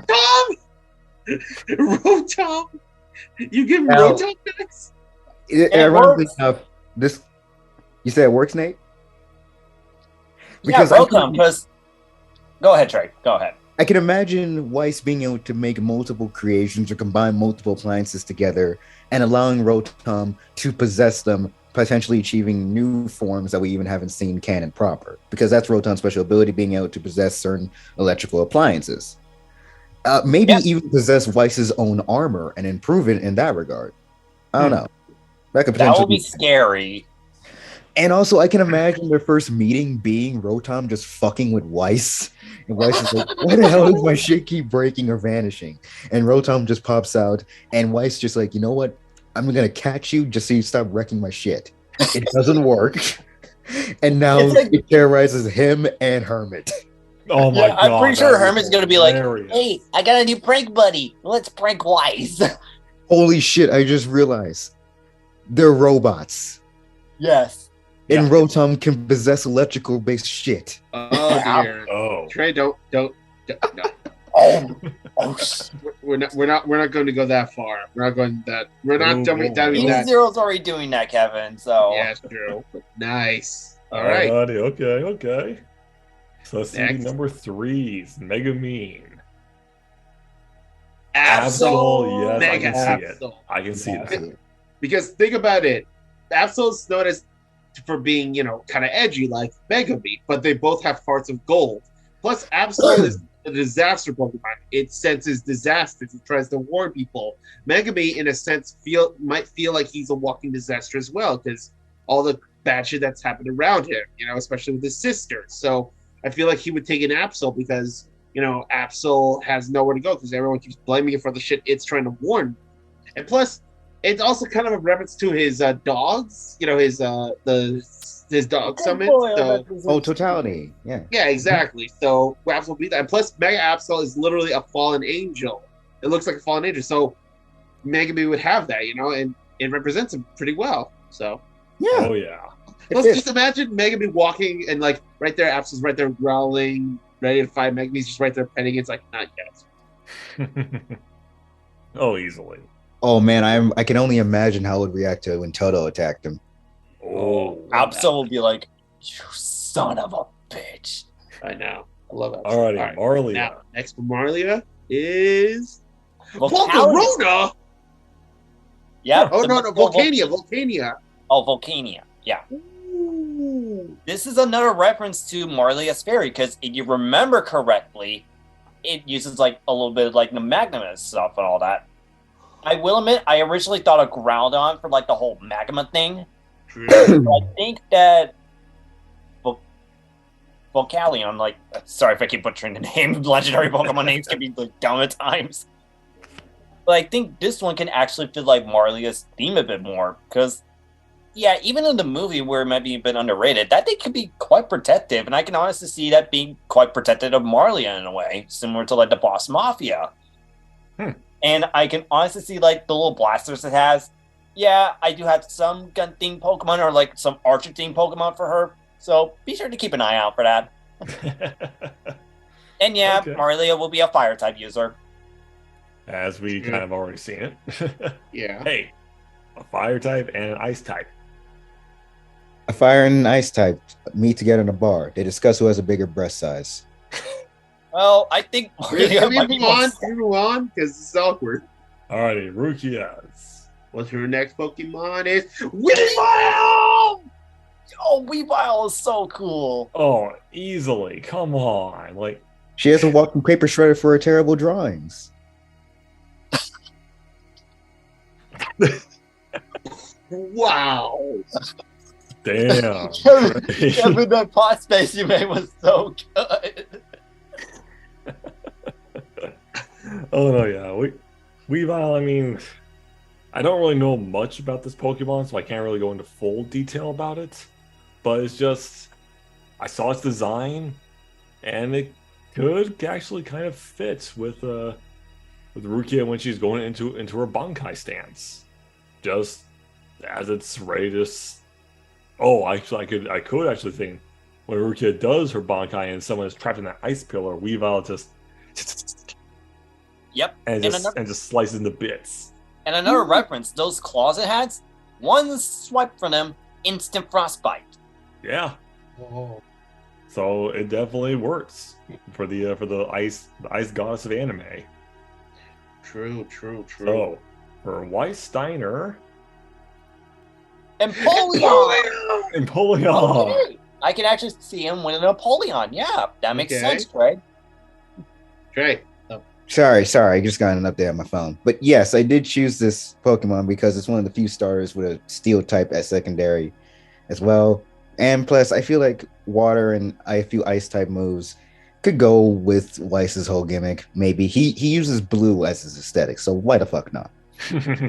That's true. Plus, I can imagine like as a Piplup, we all know how goofy Piplup is, so I can imagine like Piplup being like as goofy as Weiss Steiner. I remember from Diamond and Pearl how Piplup was like really full of itself and shit like that. So like I can imagine Weiss's behavior imprinting off of Pip. Oh my god, a perverted Piplup.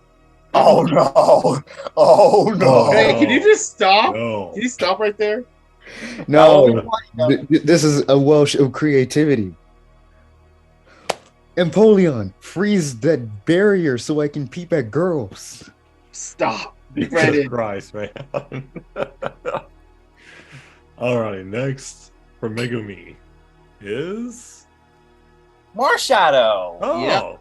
Okay, his mythical Pokemon. It needs Remember, to die. Megumi focuses on shadows, and Marshadow is little fighting shadow. So I can just imagine him and Marshadow just sneaking into bases, fighting. You know, because both Megumi's a good fighter in hand-to-hand combat. So I can just imagine him and Marshadow are sparring. Plus, Marshadow is known for bringing chaos. So it's a good hidden weapon. You know. It's in JJK. This needs to be the Pokemon that dies. What the fuck, Trey? what is your deal today, Trey? I don't know. I just like when I saw this thing, I'm like, yeah, no. What's the Pokemon that will make Megumi suffer the most? This one, Trey! kill it. Trey, dude. Yeah, we already have Yuta suffering. Don't make Megumi suffer. Jesus. Suffering is how JJK gets its entertainment. Trey, All what right, the- we're going off tomorrow, yeah. She has This is why. Yep. I mentioned an Archer themed Pokemon, right? No. I will admit I almost went with Blastoise for obvious reasons. But I decided to go with Decidueye because if you really think about it, like with Blastoise, while it does have guns, it's more of like a cannon barrage kind of thing. oh yeah.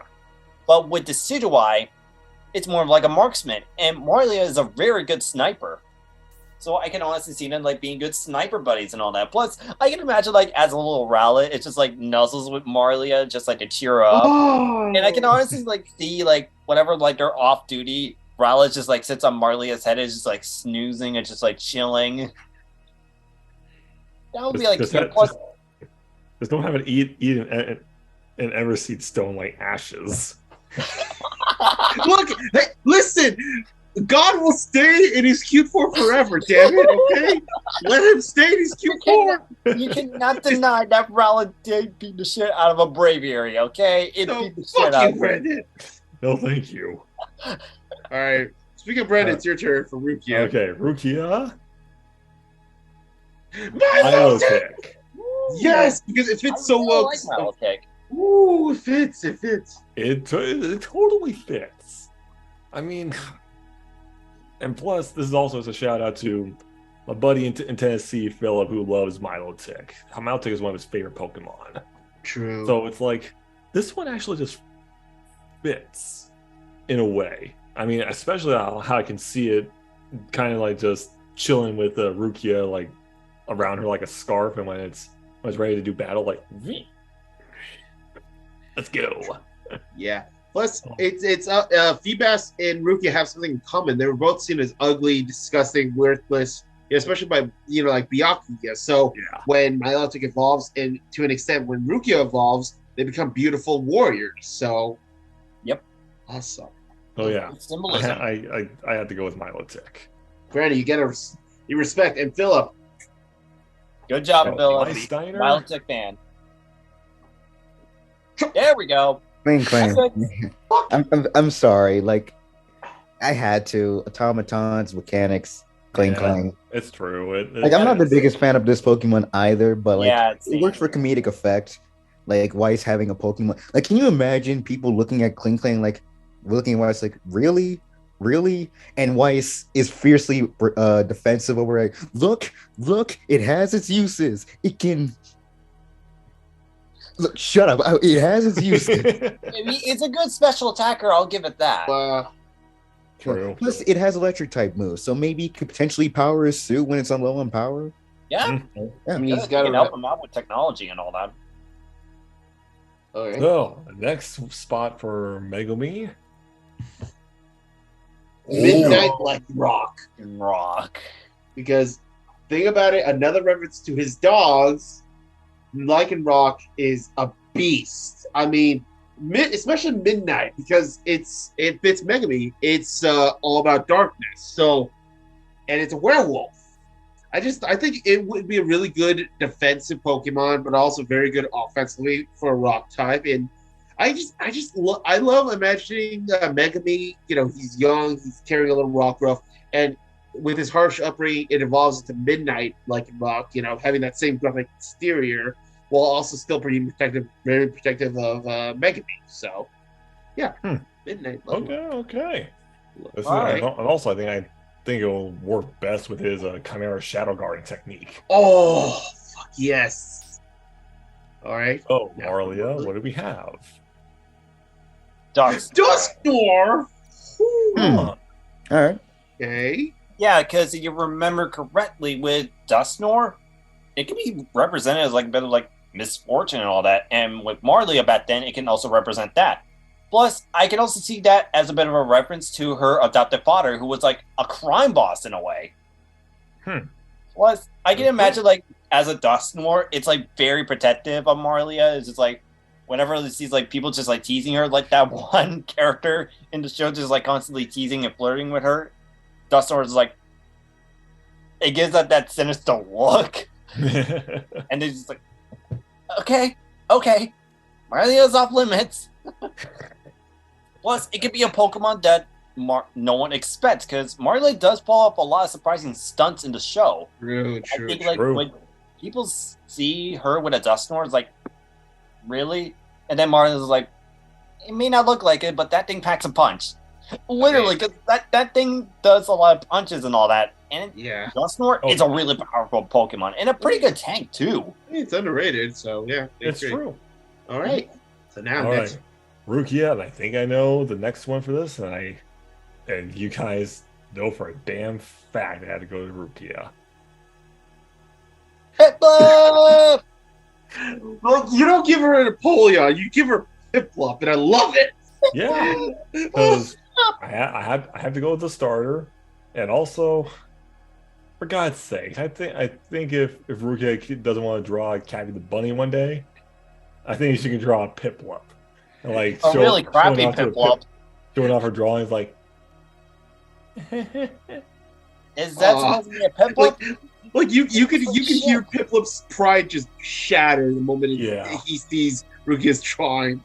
I'm pretty sure Ichigo's gonna go like, that's not a Piplup, that's an abomination. No, and He's like gonna draw like an ugly face on him. you know, this could remind me of Dawn's Piplup because it never wants to evolve. So this makes sense. Yeah. Too. And if it does, it does. So that's why, I had to go with Piplup. Oh, Piplup. All right. Why Steiner, his LGM. What? Not the evolution. Nah, I felt like this one fits Weiss's character more. I don't know why. What do you mean you don't know why? You're chosen. It's like, okay, like it's not something I can really just explain with words. It's more so like just, okay, try to picture Elgium's evolved form versus Elgium and put them side by side with Weiss. Which one do you think would really fit his image more? Neither. Nate, you're the Probably Hero LGM. fan here. I would say the evolved form fits a bit more personally. Yeah, maybe the evolved form, but maybe you could go either way with this. Okay. Either way, I wanted to try to find a Pokemon that can match the whole space exploration aspect, and this is literally the closest I could find for it, like a UFO space Pokemon. Come on. Speaking of UFO Pokemon, there is a bug type Pokemon that resembles a UFO. So that could work. True. Shit, I didn't realize that. Yep. Yeah, you're right.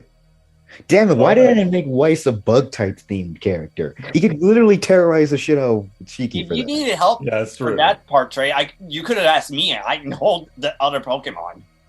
So I believe this is the last one on round 3. All right. Yeah. let's see. Megumi's final Pokemon. Swellow. Wello. Yeah, I love flying types.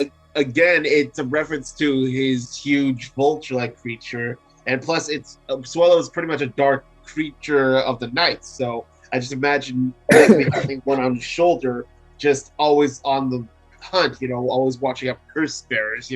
Plus, Ash's Swellow has carried him a lot. So Yeah. Well, excluding that whole shit with Thunder Armor, we're gonna ignore that. That does not make any sense. Swellow's kidding. gonna die. But yeah, so I just say Swellow fits Megami. Mhm. Okay. I would have said Yeah. Mandibuzz because it's a dark vulture, Eh, but Even Swellow if it makes can't more sense. produce the electricity. Meh. true. So All right. Marlia's final Pokemon. Armor Rouge. Yep, That- What are the Armor newest Rouge. Pokemon? Again, I'm gonna have to go with the fire type theme aspect, and I also had to reference with her fairy and all that. It's very destructive, and of course, I had to reference the guns and Armor Rouge's main theme, guns. Oh Fun yeah. fact, It also Trey. fits it also fits the night aspects too, because Marlia, she is part in the military, and she's very loyal, she's very noble, she's very honest, and Armor Rouge fits that bill as well. Plus, Trey, Armor Rouge is actually able to shoot its cannon like Mega Man. So Yep. Hmm. Plus, I can imagine both as Charcadet. It could be seen as weak and all that, which again, Marley is seen as as a cursed person. So I can see her and Charcadet bonding over that. And I can honestly see as a little Charcadet, Marley is just taking care of it, comforting it, and that would be adorable. Even I'll admit, Charcadet is cute. Okay. So Rukia's final Pokemon. Articuno. Articuno, the best Oh, fight, the best yes. legendary bird. Easily. I could not think a legendary Pokemon for Rukia has to be Articuno. I mean, I can totally see this happening when Rukia goes into her Bankai to her ice god spirit form, and Articuno opens into wings into a blizzard. That was so freaking nice. I mean, just everything about Articuno just fits with Rukia. The overall power, the power system inside of her, but in this almost feeble, weak kind of body, but just so much power in that, which is just easily. You had to go with Articuno with Rukia. It's true. Plus, they're both majestic as hell. Oh, absolutely. So Weiss's final Pokemon. Let's see. Magnezone. Zone. Trey, It you makes- want to know the yes. funny thing? I made a draft team for Shiki. I have Magnezone too. No fucking way. Yeah, because it honestly fits. Yeah, its whole thing about gravity and electromagnetism and orbit in regards to science and astrology and shit like that. Or astronomy. I might be mixing up the two. Either way, I feel like this is just a Pokemon that fixed the theme of Eden Zero very, very well overall. And plus, it can do what Kling Klang can do, except better, which would make Weiss have to defend Kling Klang even fucking harder. Yeah, should have went with a different Pokemon, huh, Steiner?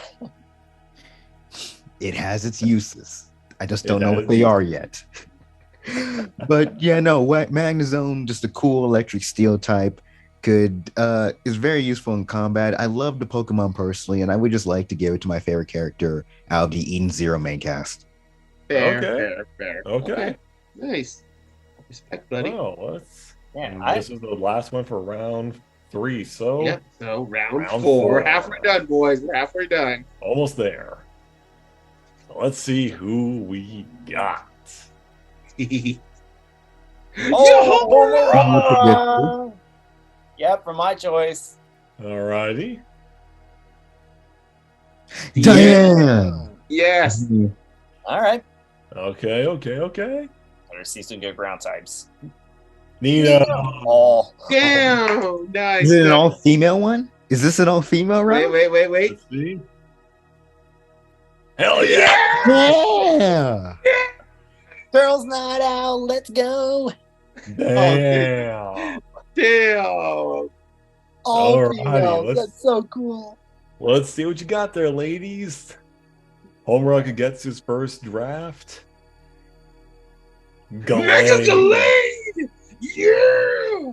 Of course, like this is actually a little bit tricky because there were a lot of good fighting type Pokemon out there, and I had to make sure she specialized in it. But I also had to find sword themed Pokemon because Homura is known for using swords. So I went with Gallade because one, it's very prideful and noble, which is like similar to Homura.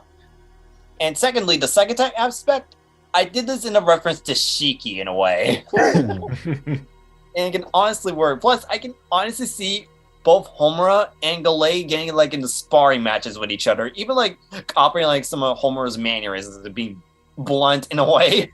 Oh yeah, Yeah. It's like, awesome. I want to fight you. Oh, wait. That came from my mind. I'm sorry. All right, nice. All right. Okay. So Deanne's first draft. Let's see. Nidoqueen! Nidoqueen. That makes so much Down to sense. the first does. female Pokemon. Down to the first female Pokemon. Yes. Now, let me preface this by saying, yes, literally all of Diane's roster is ground or raw types for obvious fucking reasons. Hell yeah. Second, I feel like Nidoqueen was a better ground type option than Nidoking, not only just for the feminine aspect of Diane's character, but for also the motherly aspect, since canonically she does become a mother later on. And not to mention her desire of pretty much being the largest one of the sevens and pretty much having to protect everyone and even housing them in her clothing. It canonically happens. Like, don't get mad at me. I'm not being a pervert. I mean, I'm not mad about Deanne. Like, she is easily like the best girl in the series. Well, me and her and Merlin for me. Plus, I can imagine Nidoqueen just beating the shit out of Meliodas for being dumb enough to not see Diane's feelings or purposely ignoring that. Yeah. Remember how she beat Gulper for revealing too much secrets? Like, They're both teaming up. Like first Deanne, and then she's like tired. She goes to Nidoqueen. no. I Better thought- take. Nidoqueen's like, no, Deanne, don't do it. This is how you do it. Oh, we're so Alrighty. So for Nino, this one was definitely like a head scratcher. Like, what can I do for Nino? I'm curious. Slice of the life. But I think the first one is going to be interesting for everybody. Sylveon. Yes. Yes. Yes. Wait, how many times was Sylveon mentioned? I think Twice. by Brandon. No, Sylveon brother, yes. oh wait, no, you. Easily. I mean, this one, it kind of just fits. I mean, They match colors, cover schemes at like- least. like her hair, the ribbons, it fits. It just fits in a way. Like, easily, like, this is probably what I think if all the girls in Quintessential Quintups had an Eevee, Nino would easily get a Sylveon. I love Oh. If we Thank you, get like a bug evolution in the future, I think that will be like also good for Nino too. Buzzion. Which we'll see. All right, so last but not least is the flattest chest in the room. Fuck you. Am I wrong? No, Oh. but you're not really such an ass. Brandon. Think about this. Euless is not one with the flat chest. That will be my best girl, Saya, with the flat chest. Yeah, technically they're both the same. Fuck off. Damn. Okay. Hey, not my fault. My girl's younger than you and has bigger boobs. Damn. Move on. Let's see So Euless Euless? first Pokemon. It's Snorlax. Explain the fuck out of this, please.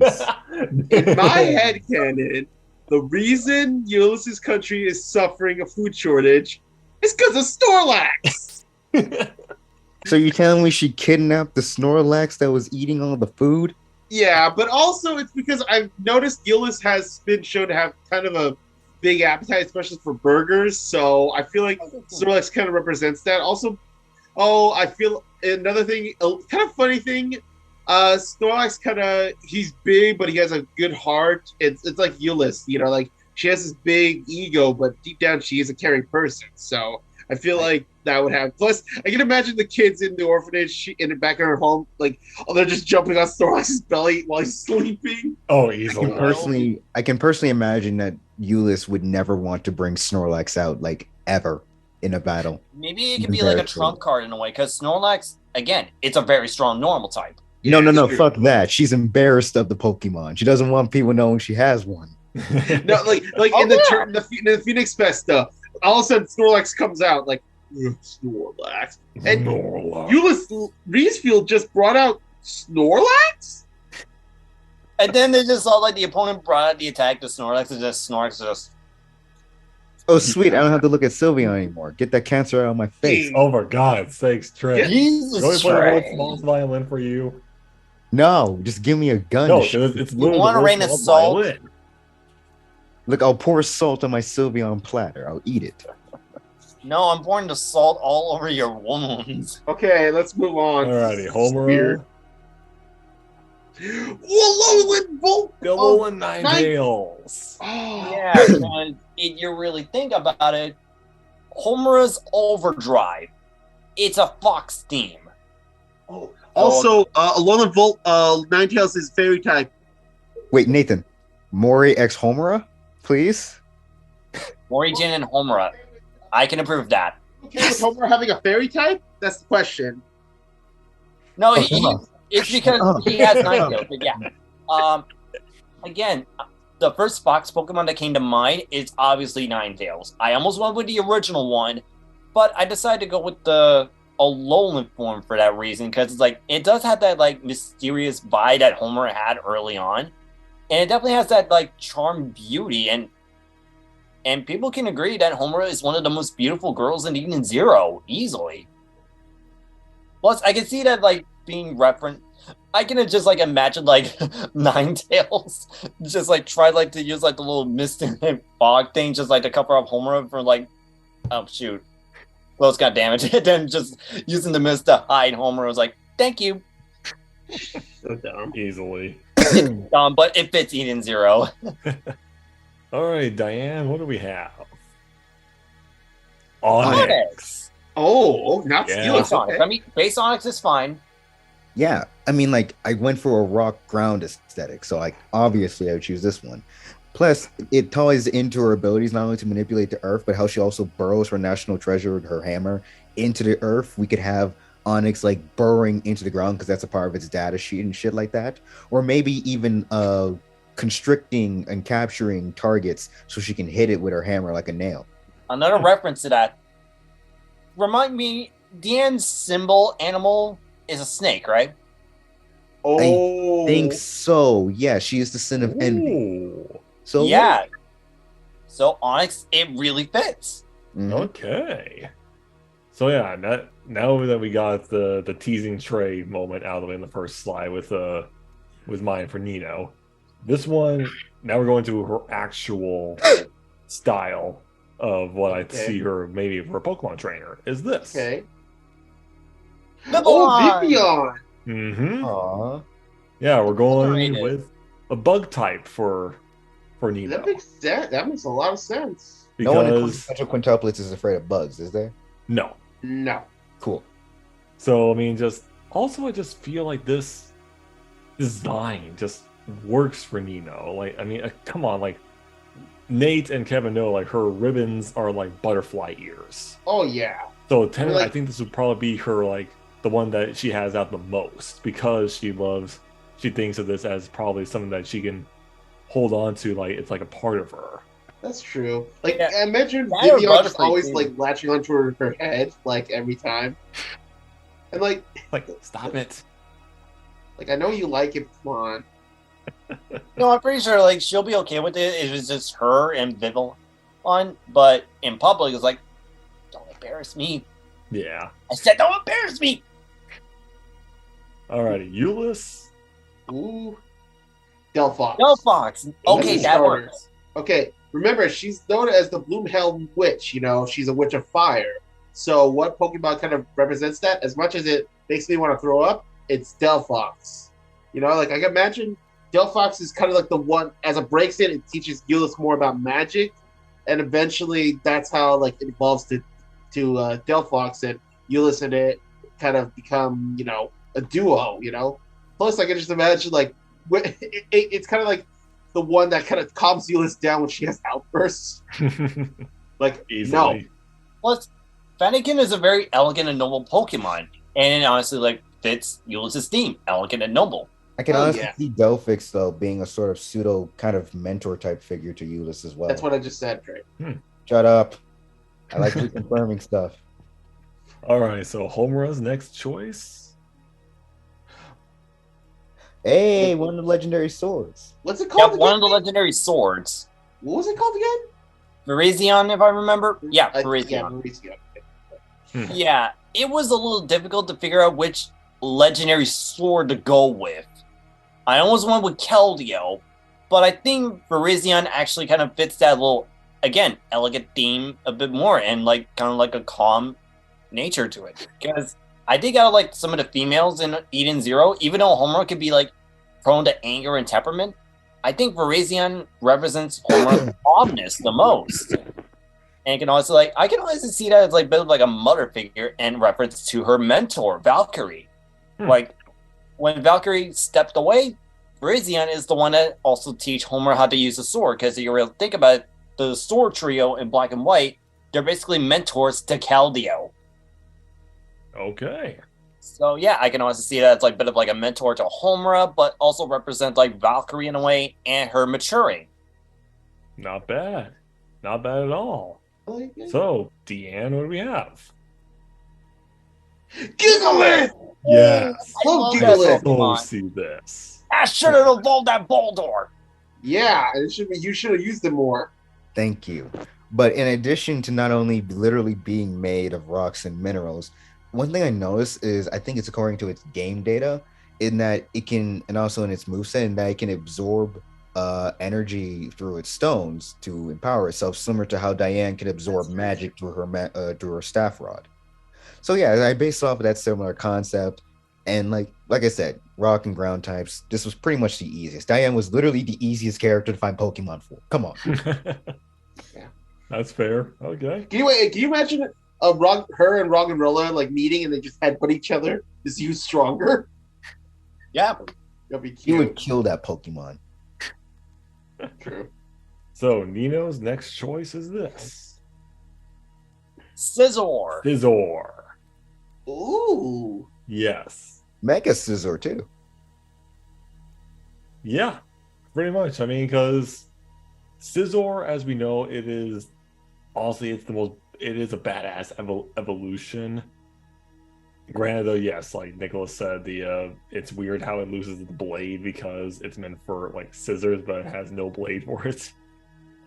But I think what drew me to Scizor for her was that it's rugged on the exteriors, but it actually has like a sense like, okay, we need to take this serious. We need to actually buckle down and actually really accept what's going on here. And I think what's the best part of that for Nino's character is, especially from season 2, like she completely like shuns out everybody, even her own sisters, to go live in the hotel by herself. But then like has this like this metamorphosis to transform to something else. Yep. So I think Scizor's evolutionary standard like that to Mecha Scizor is one to actually show. Plus, I just think it's badass for her to have like a Scizor like that with her. Just like sending that Scizor out, walking out with pride. Oh yeah. And if any boys tries, I'm sorry, what, Trey? Respect me, or I have my scissors shoot you in the face. No, exactly. Like I can imagine if Futura tries to get like Nina to study, scissors right there. Go. No. It's just like nearly grabs the papers like. So Euless, the next Pokemon for her. Yep. Mega Gardevoir again. Nice. 3 times. Well, it makes sense. Think about it. It's all about elegance and grace. Gardevoir is like that for Euless, and plus, Euless is a very nice person, compassion, like Gardevoir. Gardevoir senses that, and I can see like she is like maybe telling Ayato and the others like Euless may seem tough on the outside, but deep down she does care, and I can imagine like since Euless' parents are dead, Gardevoir could act kind of like a mother figure for Euless. Mm-hmm. So just having them bond would be interesting. Plus, it's Mega, it fits, Yeah. Plus, I can just imagine Gardevoir for some reason teaching Euless how to dance like elegantly so she won't screw up. That'd be funny. I could That also would be imagine actually Gardevoir funny. teasing Euless for her Yeah. feelings. Just So- give that look. So, Homura's. Ceruledge! I see this so well. Exactly. Because, again, sword themed Pokemon, and of course, I'm going to have to go with the color scheme of Ceruledge. Plus, I can also do that as like a bit of a sad reference because we all know what happened with Homura when she was a kid, right? She Mhm. was like Yeah. abandoned in the slums and all that, and Charcadet is usually found in that area.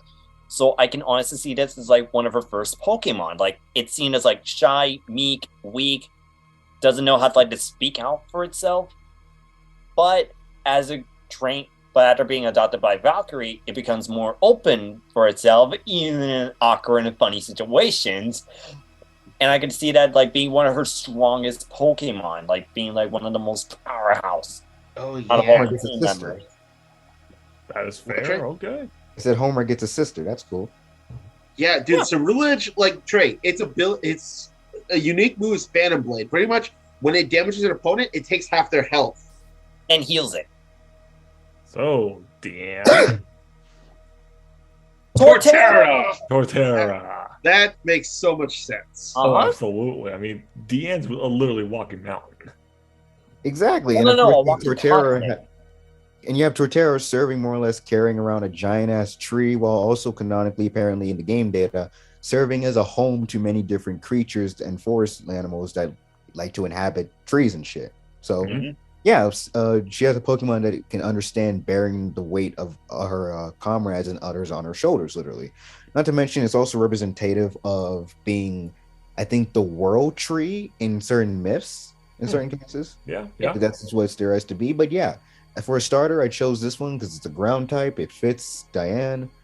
And hey, Torterra finally has an owner bigger than it. So there you go. Well, unless we count Detective Pikachu, where they're like literally sound. That Torterra was That's massive. Holy crap. Never mind then. Diane gets a Pokemon that gets a matches in size. Oh my god, Trey. So, Renito next. Oh, fuck me. You That gave her Ultra also beast. Beast. Oh, shit. Hermosa, yes. It looks like plankton to me. I'm sorry. Yeah, but she did your ass, bro. Oh yeah, dude. This is like this one. I did not know anything about this until I looked it up and I gave it to Nino after I drafted her for it. Holy hell! Just this thing may look like a thin little mantis, but no, this thing's a freaking powerhouse that I Oh, yeah. researched. Plus, I just think it honestly it kind of just emulates Nino as a character, just the way it looks and how it acts. Come on. I completely agree. Hey yo, why are we giving the Slice of Life characters the most OP Pokemon? Because Why Oh, not? they have so much potential, man. True. So yeah, I mean, I don't really know too much about Furmosa to really go into that detail about, but just honestly, yeah, this just Mhm. was a really good pick for Nino. Plus, it's a really fast Pokemon too. Like seriously, I just like remember like looking it up. 120 miles per hour. Damn. Probably Yep. didn't And Nino, need a- she's pretty quick and pretty fast on her, when it comes to thinking, at least. so it can actually probably score higher than Nino on the tests. Most likely. All right, well, All right, Euless. she gets Surfetched. Yeah. New evolution for Farfetch'd. Oh, this may why I'm laughing later. What's with that, Trey? Yeah. This is hilarious. Okay. The main reason I chose Surfetch'd, it represents Ayato. Think about it. Ayato is technically like Euless' knight, always there to protect her. And Surfetch'd kind of is like that. You know, he's a night Pokemon. So I can imagine Euless meets like this gruff little freaking Galarian Farfetch'd, like, come on! Like wanting to fight. And when Euless beats it, he realizes, oh, maybe she can help me get stronger. So they work together and eventually he becomes a Sirfetch'd, always defending her. And it tries to murder Ayato when he peeps on her. Yes, exactly. Like, well, the first time, yeah. Yeah, but like every time, like they're like when they're walking next to each other, Sirfetch'd is just right there in the middle. And like when Ayato tries to get close, Sirfetch'd is like, don't. With the shield, it's like, no, not the shield, it's the leak. Just like, don't. Hey, Euless, can you pass the salt? Farfetch just bashes his hand like, I'm just trying to eat, man. Ash has one now, right? Yeah. I remember that, yeah. And that thing kept up with Garchomp. Mm-hmm. So, Homura, we have... Oh my! Y'all fucking, oh my god. Hey, I don't accept Sirfetch'd slander, okay? Sirfetch'd is God. I'm cursing at the sheer, Jesus Christ. Wow, okay. I get That's a leak, Dave, that's a leak! Back to back. Yeah. Yeah, again, a sword-themed Pokemon, and of course, Sirfetch'd fits the bill. And another interesting thing, we all know how quirky Homura can be, right? Mm-hmm. Farfetch can be quirky in a manner. The same thing for Sirfetch'd as well. So I think out of all the Pokemon, Sirfetch'd is the one that'll copy Homura's quirky manners the most. Okay. It would definitely fit. Plus, I can see those two as like good sparring partners. Like even to the point where like it chills into Bath and just like wants to spar Rebecca and her Pokemon. Oh, Christ. I wonder how Weiss and Homura's Pokemon would interact with each other, honestly. Yeah. Both Ceruledge and Sirfetch'd are going to be like, back off, bitch. All right, Deanne. Golem! Look, giant-ass Golem Pokemon, like, let's be real. This is, like, they both serve similar roles, giant-ass defenders of their friends. Like, I feel like this just will work. Like, it's a fitting Pokemon. And once again, Diane's big as shit. She can finally get owner of bigger. I just realized we get it. Deanne's like big, like as a giant, and like dressing body wise. Okay, Nate, you get it. Actually, I just realized she doesn't need Pokeballs. Oh my god, dude! Jay, stop ruining this shit. What? She can carry them on her shoulders. What did you think I meant? Shut up! God damn it! I kind of regret having him join us. I kind of regret it. Let's move on to Nino. Okay, Nino's. I'm not the only one with Volcarona. Wow. I love Volcarona. Easily. Just literally a flaming moth. And it matches her color scheme. It kind of does. Because really, like, when I was starting to think about all these different bug-type Pokemon for Nino, I'm like, I always go back to her ribbons. And I always go back to how, like, especially with Volcarona, how it spreads its wings to be beautiful. And how it, especially when Nino cuts her hair, I think Volcarona can really, attach to her because of that. Because she went through a transformation, a metamorphosis in a way. So it's like, yeah, honestly, Volcarona is good, and it would definitely fit Nino. I think another cool thing too, admittedly, I can honestly imagine like Volcarona be part of like that dance performance that Nino did in the movie. That would be like pretty cool. That would be sick. So Euless? Reshiram. Look, I needed to think of a fire Pokemon for her. I didn't want to give her Moltres. I just thought of a fire dragon. Reshiram was it. I mean, it's elegant, it's blazing, and plus it represents. It also is a reference to N from Pokemon, so it's like my boy N. Yes. Yeah, just imagine Euless riding or flying next to Reshiram. That'd be amazing. Like fusion fire plus her ultimate technique. Come on, you know. Yeah, easily. I think what if she adds like her burst into bloom, the wings like she gave Ayato to that thing. Oh fuck me, man. That'd be amazing. That'd be beautiful. Oh yeah, that would be so cool. Is this the last one? The last Pokemon for round 5 or round 4, sorry. Oh my god, here we go. Homora's. Samurai. Samurai. Love Samurai. this is a no-brainer. I had to go with Samurai. Out of all the Pokemon, the first thing that comes to mind as a Samurai warrior, it would have to be Samurai. Because, yeah, there are other sorting Pokemon, but if you really think about it, Homer's clothing, it fits more in the lines of a Samurai. And it honestly works. Plus, again, similar to with Farfetch, with the whole quirkiness, we all know how quirky and goofy and adorable Oshawott is in the anime. So I honestly think this could it would work. Yeah. Okay. Yeah, definitely. I get, especially I think I can see Homura, she's trying to think, okay, we need to train a little bit more, so we're in the bath. Samurai, get in here, and just flies out of nowhere, this big splash and tidal waves. Use a skull too. Samurai training. This is Samurai training. And her body just turns red from the heat. Oh yeah. Fuck! I love Oshawott too. All right, Deanne's. Her last one is Regirock. Based off Hebrew golems in of its own right, and also I remembered how I believe in the anime of Pokemon as well, Regirock was found hidden in a cave, sleeping and shit like that, waiting to come out. Yeah. Similar to how Diane was found by the 7 Days Sin, sleeping, waiting to be discovered again and be found. And if there's a legendary that fits Diane more and her power set and skill set and her themes, I mean, it'd be Regirock. And can you imagine the dichotomy between the very emotional Diane and the borderline lifeless walking pile of rock? True. The dynamic will be pretty cool. She tries to tease Regirock or something, and the Regirock's just right there.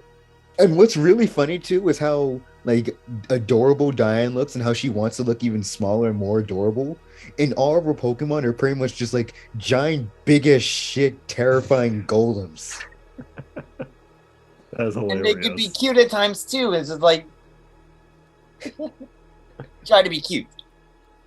Hey, where's the option to de-evolve my Pokemon, please? None, bro. None. There's no option. Only to stop evolution. Hit the B button. Damn. So for Nino, her final Pokemon is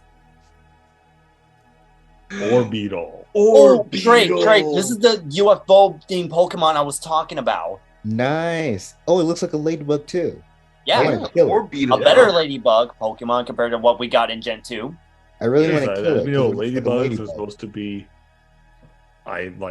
beautiful, easy on the eyes, but underneath, this thing is a powerhouse. Yep. And Nino definitely, let's face it, Nino has that to it. And plus she's all sass. And plus, I mean, come on, she loves bad boys, so it's of course she has that bad side about her. I can imagine being one of her favorite songs. What you gonna do when I come for you?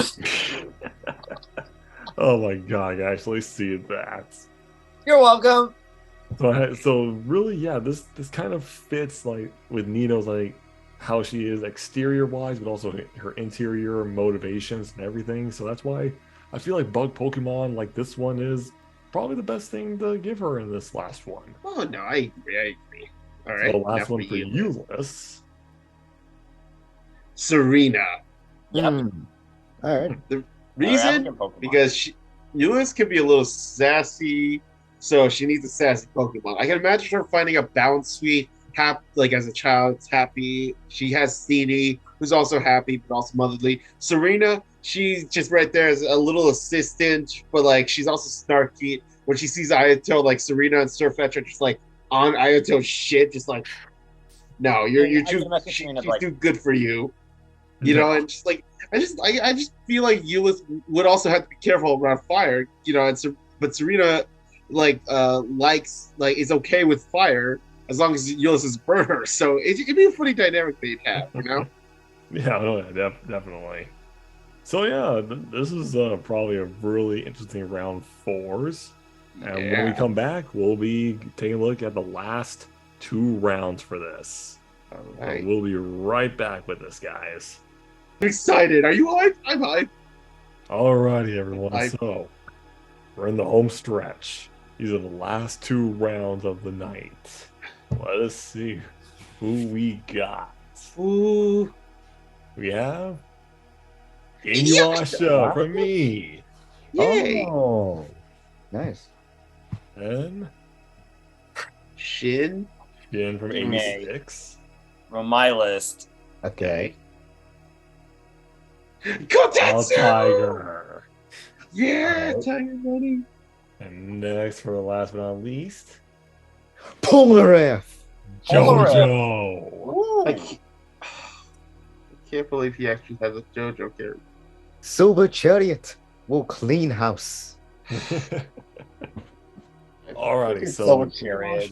Inuyasha, I would like with the whole bestial side, but also I think a little bit of inspiration from Kagome. I brought in like probably some fire types as well, which kind of actually works in a Yeah, little bit. true. So for Inuyasha, Zangoose. Oh, That actually that's makes a lot of so sense. underrated. I mean, come He on, looks exactly like Inuyasha. I'm not gonna lie. right? So it was like when I saw the color schemes and just overall personality, it's like this thing's a little cocky shit, just like Inuyasha, and like so funny when it gets like the whole like sit boy. I just can imagine Zangoose and Inuyasha get the whole like when Kagome is like just telling him like behave. Oh, that's cute. I'm so glad I've given that to Ash in my story. Like that is honestly one of the Pokemon you should have catch. Yes, like a True. lot of shit. Yeah. All right, so next, let's see what we got. Shin gets Marowak. Marowak. Of course. Because the theme for Shine and all that, it represents like death, sorrow, and well, tragedy and all that. And one of the few tragic Pokemons that come to mind is Marowak. I can honestly imagine like when as a young kid after like surviving from like the trauma of his brother, he finds a Cubone who was like suffering from the loss of his mother. So I can honestly see them as like being one of Shine's oldest Pokemon, being like the one that he helps raise and becoming one of its best battlers. Because while Marowak may not be the best ground type, it still can be used in battle. Plus, I can honestly like imagine it like being like very versatile in a way. Because like Marowak is surprisingly versatile. Oh yeah, indeed. Also, I'm kind of surprised you didn't choose the Alolan version. That could probably work because he's I he's the almost picked Undertaker. Yeah, I almost picked the Alolan form, but there were other 3 ghost types that fits it more. Yes, he is a ghost type user. Fair enough.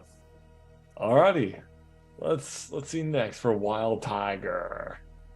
I gave him Incineroar. It makes sense because Wild Tiger, and plus he has a kind of wrestling-esque style of fighting, so Incineroar fits. I can imagine him finding a Litten, an injured Litten on the street.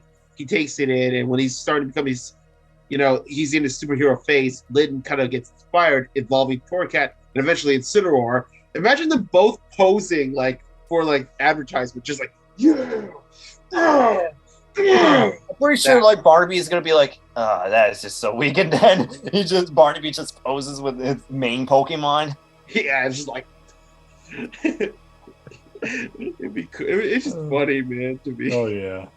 So let's see what kind of bizarre things we got from the JoJo-esque character. Let's see. Excadrill. Yes, good drill. I love Excadrill. Okay. Now, for Polnareff, for those that don't know, Silver Chariot is a stand that essentially is a knight. It's just a knight. It's like a living ghost knight that stabs people with a sword. Jesus It's Christ, fucking Nate, awesome. you're hyped like hell right now, dude. This is my favorite Pokemon. Of course, I'm gonna get hyped. And Excadrill, I can just imagine it using its blades in tandem, not only with Silver Chariot, but imagine while Silver Chivalry is attacking directly on the surface, Excadrill burrows into the ground to do surprise attacks from behind or from below. It'd be badass as hell. Not to mention with how edgy fucking Excadrill can be, hardcore it can be. It can bounce off of Polnareff's silliness, but also his desire to be pragmatic as well in combat. Yes to that, Trey. Well, okay, that was one way to get Nate hyped up like that. I mean, anything involving Excadrill, I will automatically be hype. Alrighty, so next for Inuyasha, Absol. Ooh. Yes. I mean, Inuyasha is technically a white wolf, and Absol, it kind of fits. I mean, Its they're attitude both would piss Inuyasha off, though. true. Yep. But it's also like, I think when Inuyasha uses his blade moves, it kind of mimics Absol's horn attacks, which kind of like fits the two of them with how they actually are kind of walking disasters in a way. Like Inuyasha literally can slice a hole that they can lead you to another galaxy. Yep. I mean that's come on. True. Plus, So like, I just think it'd be funny, like, if Inuyasha is with Kagome and Absol's there, and just Absol's just like nudging him, like, to get closer, like, stop it, stop it. Oh, it's like Doctor Strange with when the cloak's like trying to fix him up. Yep. Oh my gosh, yes. Alrighty, Shie, next. Oh my! What? Brendan, you did not. Oh my god. Trey, look at this. This is ridiculous. You guys spent the Okay, yeah. I regret nothing. I regret nothing. God damn it. But yeah, honestly, whenever I think of Shine, he has to have Absol. He has to. Because if you really think about it, whenever like Shine goes into battle and all that, nobody else comes out alive. He's pretty much like bringing bad luck and all that. And what Pokemon represents bad luck? Absol. And I can honestly see like both Absol and Shine, both of them really have that nature going on. Just both of them being like brooding and just like nonchalant, but both have a caring heart. And I can honestly like that angel form, I can see that as like now as Shine's last resort. I can honestly. Yeah. So yeah, I think like all the other Pokemon do make sense in some way. I think Absol was the one that fits Shine the most. True. Wow. God damn it, Brandon. All right, next on Wild Tigers list. Mega Gallade. Think about it. Gallade is known for being a very heroic Pokemon, and Kotetsu is like one of the most genuine heroes around. So having a Gallade would be interesting. Like raising it as a Ralts, who's timid, to becoming a warrior like Gallade, that'd be awesome. Plus Mega Evolving, it would fit. Although, of course, I think Mega Gallade would be kind of more like a showman, like Barnaby, always posing. And Kotetsu's like, okay, we get it, you're cool, let's go. Glade's like, no! He just keeps posing. You gotta pose, it's what heroes do. Yeah, exactly. So that's why I chose Glade. Alrighty. And the next one on the list. Aegislash! Yes! Literally concept of sword and shield, except unlike with Naofumi, because Polnareff already uses the sword primarily in his combat, I can imagine him mostly using Aegislash in its defensive state more often than not. Hell, actually, fuck that. Imagine him, Silver Cherry just grabbing onto Aegislash like a pseudo sword and shield or shit like that. That dude's gonna get possessed quickly. Oh, yeah. But still, I feel like this is just a cool combination for him to have. And overall, I feel like it would be a good counterbalance. Or actually, how would Aegislash react about Polnareff? Like neutral or some shit? I'm not sure. Probably neutral. Oh, it's definitely kind of, I think maybe neutral, but maybe also just like he gets annoyed of his like nice shit. Probably. It would kill whatever he sees in toilets though. That's true. Most likely. But holy crap. That double back-to-back with Absol, what the hell? Alright, next for Inuyasha. I got Ninetales. Three times we have Ninetales. It has to work with Inuyasha. I mean, the whole thing about Inuyasha is like the yokais and the spirits. and that it fits with Ninetales. I mean, the Ninetale Fox lore and everything like that, and plus, I mean, it would be kind of funny, like if Kokome is like playing and you watch his ears, and then when she looks at Ninetales, like, damn it, which one is softer? Oh my gosh, yeah. So it was a no-brainer that Ninetales had to go to Inuyasha. Oh, this one. There we go. Now we. I'm sorry, I can't rock with the actual fuck. Yeah, Spiritomb. Because if you really think about it, like I said before, whenever like Shine goes into battle, there are no like survivors. And here's the interesting thing: Shine usually takes like the piece of like the battle suits and all that, like the battle drones. He collects them, and what does that represent? Spiritomb. 100 spirits within one catacomb. So I had to represent like Shine's habit of collecting like old tags and all that, finding a place to put them down for like the resting spot, and I can honestly see that like in reference to Spiritomb as well. But I just see like Spiritomb just like helping out with like collecting the tags as well. And it could be like that one Pokemon that no one expects, because Shine, no one expects what he could do in battle. Yeah, and that's true. Spiritomb is a very surprising one too, because I'm pretty sure all of us that played Diamond and Pearl and Platinum to an extent didn't saw Spiritomb coming and have a hard time against it. Honestly, I didn't even know this thing existed. Yeah, I mean, that thing took out 3 of Ash's Pokemon, even his main Pokemon. So, yeah. Okay.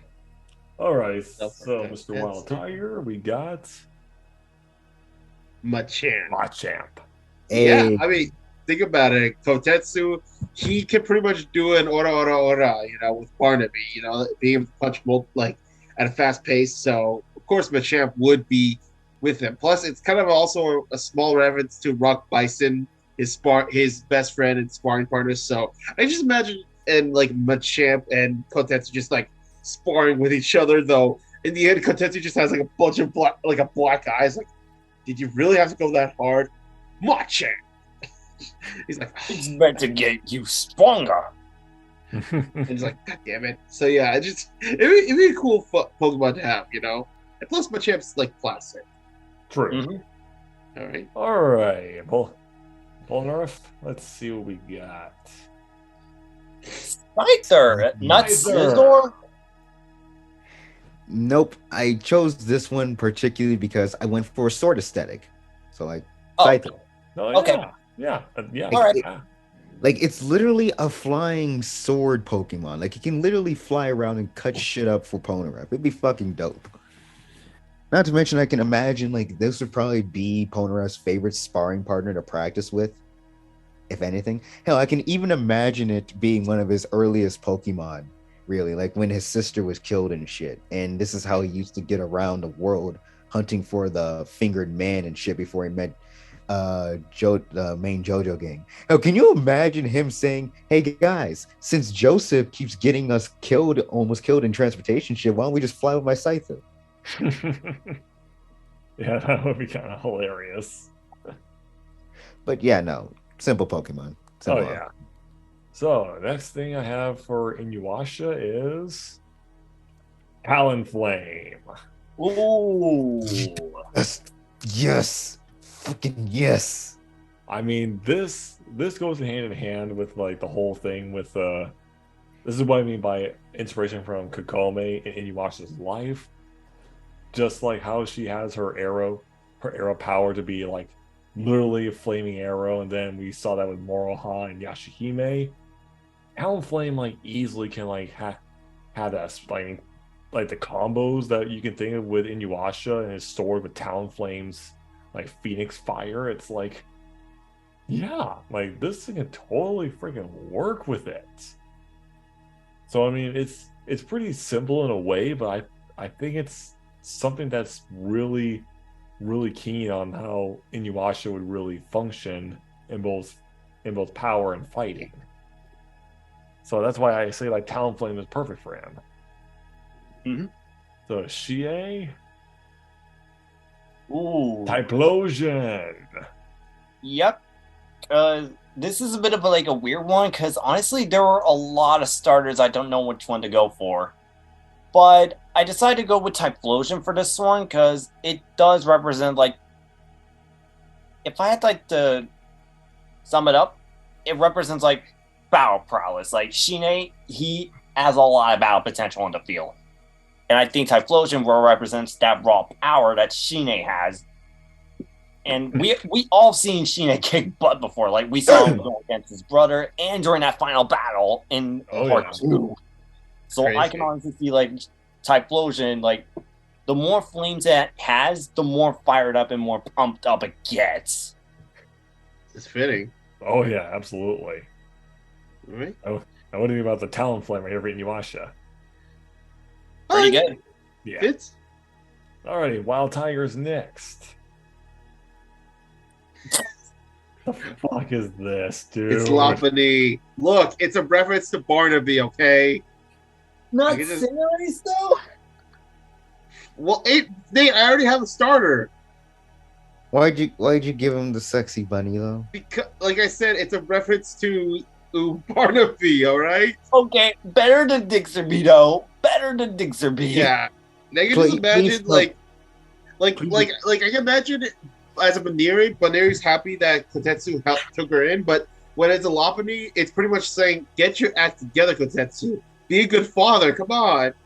Like for Kaede, it'd be funny. Please tell me characters in his world would be like, okay, what the fuck is this? And yes, but then they realize that Lopunny's actually pretty strong. So imagine no. It'd be like, dude, I'm not into that shit. Okay. No. It's like you, Trey. Kaede gave it to me. That's true. True. All right, and then Polnareff. Let's see. Samurott again. Love Samurott. Look, this fits. Like he literally has a giant water ass sword and is carries this idea of discipline and hardship and honesty. Like he's literally the samurai to Polnareff's knight. And he's also possibly going to be the Pokemon that will keep Polnareff in line when he goes on his goofy little shit. Easily. Yeah. Oh my gosh. I actually want to see Samurott versus Vanilla Ice now. What the fuck? I don't know why. I feel like he would beat the shit out of Iggy though. Trey, stop. Please stop. Well, that's the next one I have for Inuyasha. Entei. Like it was no question in my mind when I thought about legendaries. It has to be Entei. I mean, they're both prideful. They will fight to the bitter end, and they also want to protect the ones that they actually care about. Inuyasha with Kagome, Entei with his daughter. So it's like a combination of people being protective, but also strong will to actually finish the fight that they started. Which easily I can totally just picture Inuyasha and Entei having a conversation. Well, Kagome is like trying to figure out what they're trying to say. They're just like doing and just nods. Yeah. The perfect antithesis to Inuyasha's hot-headed behavior. Nice. True. So, CA?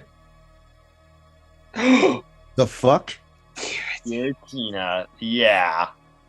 There were a lot of different Pokemons I could have gone for like a Reaper aspect, but I already used Dusknoir for Marlia. So, of course, I had to go with freaking Giratina for this. Oh. I can also imagine it as being like his secret ace in the hole for like a final battle if he's struggling against an opponent. It's like, I didn't want to do this, but you left him with no choice. And summons Giratina, similar to how Legends Arceus summons Giratina in that game. That was really sick. So I can honestly imagine like this Pokemon fitting Shine, the Reaper, the most, other than Absol. Absolutely. Alrighty, Kotetsu. Second to last Pokemon for him. Keldeo!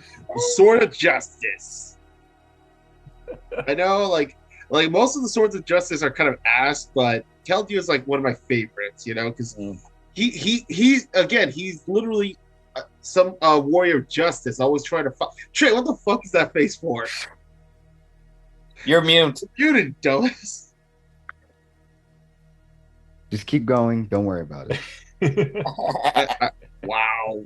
Anyways, yeah, I can imagine like Kotetsu, due to his heroism, Keldeo kind of sees him as a worthy partner, so he lets him catch him, and like they both try to do their best to save the city. You know, Keldeo even going so far as to push himself more to help Kotetsu when he realizes his powers is going away. So I just think like they would have a really cool dynamic. Plus, I can just imagine Kaede wanting to ride Keldeo. Keldeo doesn't mind because he's like, yeah, I'm sword of justice. I'm the best around. Kotetsu's like, oh my god, please stop. Oh my gosh, yeah, like their flamboyancy is like they're literally the same. I'm pretty sure Kotetsu's gonna be like, oh my god, is this how I am at times? Yes. Barnaby's just like, yes. All right, Polar, we got Keldeo again? That's why. This is why. Brandon, are you fucking kidding me? Is that why you muted me? You thought I would spoil it? I didn't mute you idiots. Oh, I must have muted myself by accident. Anyways. Yeah, accuser. Sorry.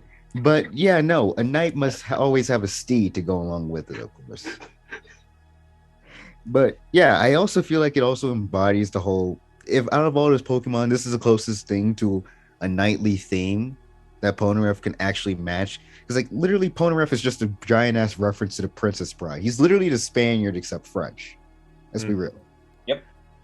But beyond that though, I feel like they match a similar aspect of like being looked down on and underestimated, but then still rising above the challenge and managing to match their peers. So yeah. Yeah, I mean that's kind of fair. I mean it's freaking JoJo. I would not be surprised if that thing was in there. And also, can you imagine Keldeo stabbing Dio? Oh my god, that will be cool. Alrighty, the last ones for this one, at least. Inuyasha, Arcanine. I mean, literally, it's like wolf-esque characters. I mean, you kind of see my theme with this. I mean, just Arcanine is such a, pun intended, like way he's a good boy. Like he's loyal, he is fierce. Same with Inuyasha. Inuyasha is always loyal to a fault and will never ever betray anybody. They are literally like a dog. They are loyal to a fault. So it's just like one is more well behaved. Arcanine is more well behaved than Inuyasha. Yeah, like Kagome is like, Inuyasha, why can't you be more like Arcanine? And Inuyasha's like, it's my Pokemon. It sure as hell doesn't feel like you're the master though. And Arcanine's just right there snickering. It's like, you shut up. Like, so yeah, that's my whole thing with Inuyasha. Nice. I love it. So Chie? Trevenant? Yep. What? Okay, this is actually a bit of like a small reference to after like being released from the 86 squad. While they were like traveling and all that, he runs into like abandoned facilities. He saw like a phantom who was like weak and whimpering, is just like all weak and it's just like scared. Shine comes in to comfort it. It decided to tag along with him, and ever since joining the military, it wanted like to learn more from it, and it will eventually evolve into Trevenant. And it went on. Plus, the way it walks, it resembles like Shine's mech. It easily represents it very well. Mm-hmm. I guess. Plus, I had to go with like another ghost themed Pokemon. Again, had to go representing Death because the lore with Trevenant and Phantom, it's depressing. Yeah. Yeah. Okay. Plus, it's not a rated Pokemon. Alright, last one, Kotetsu. Luxray. Yeah.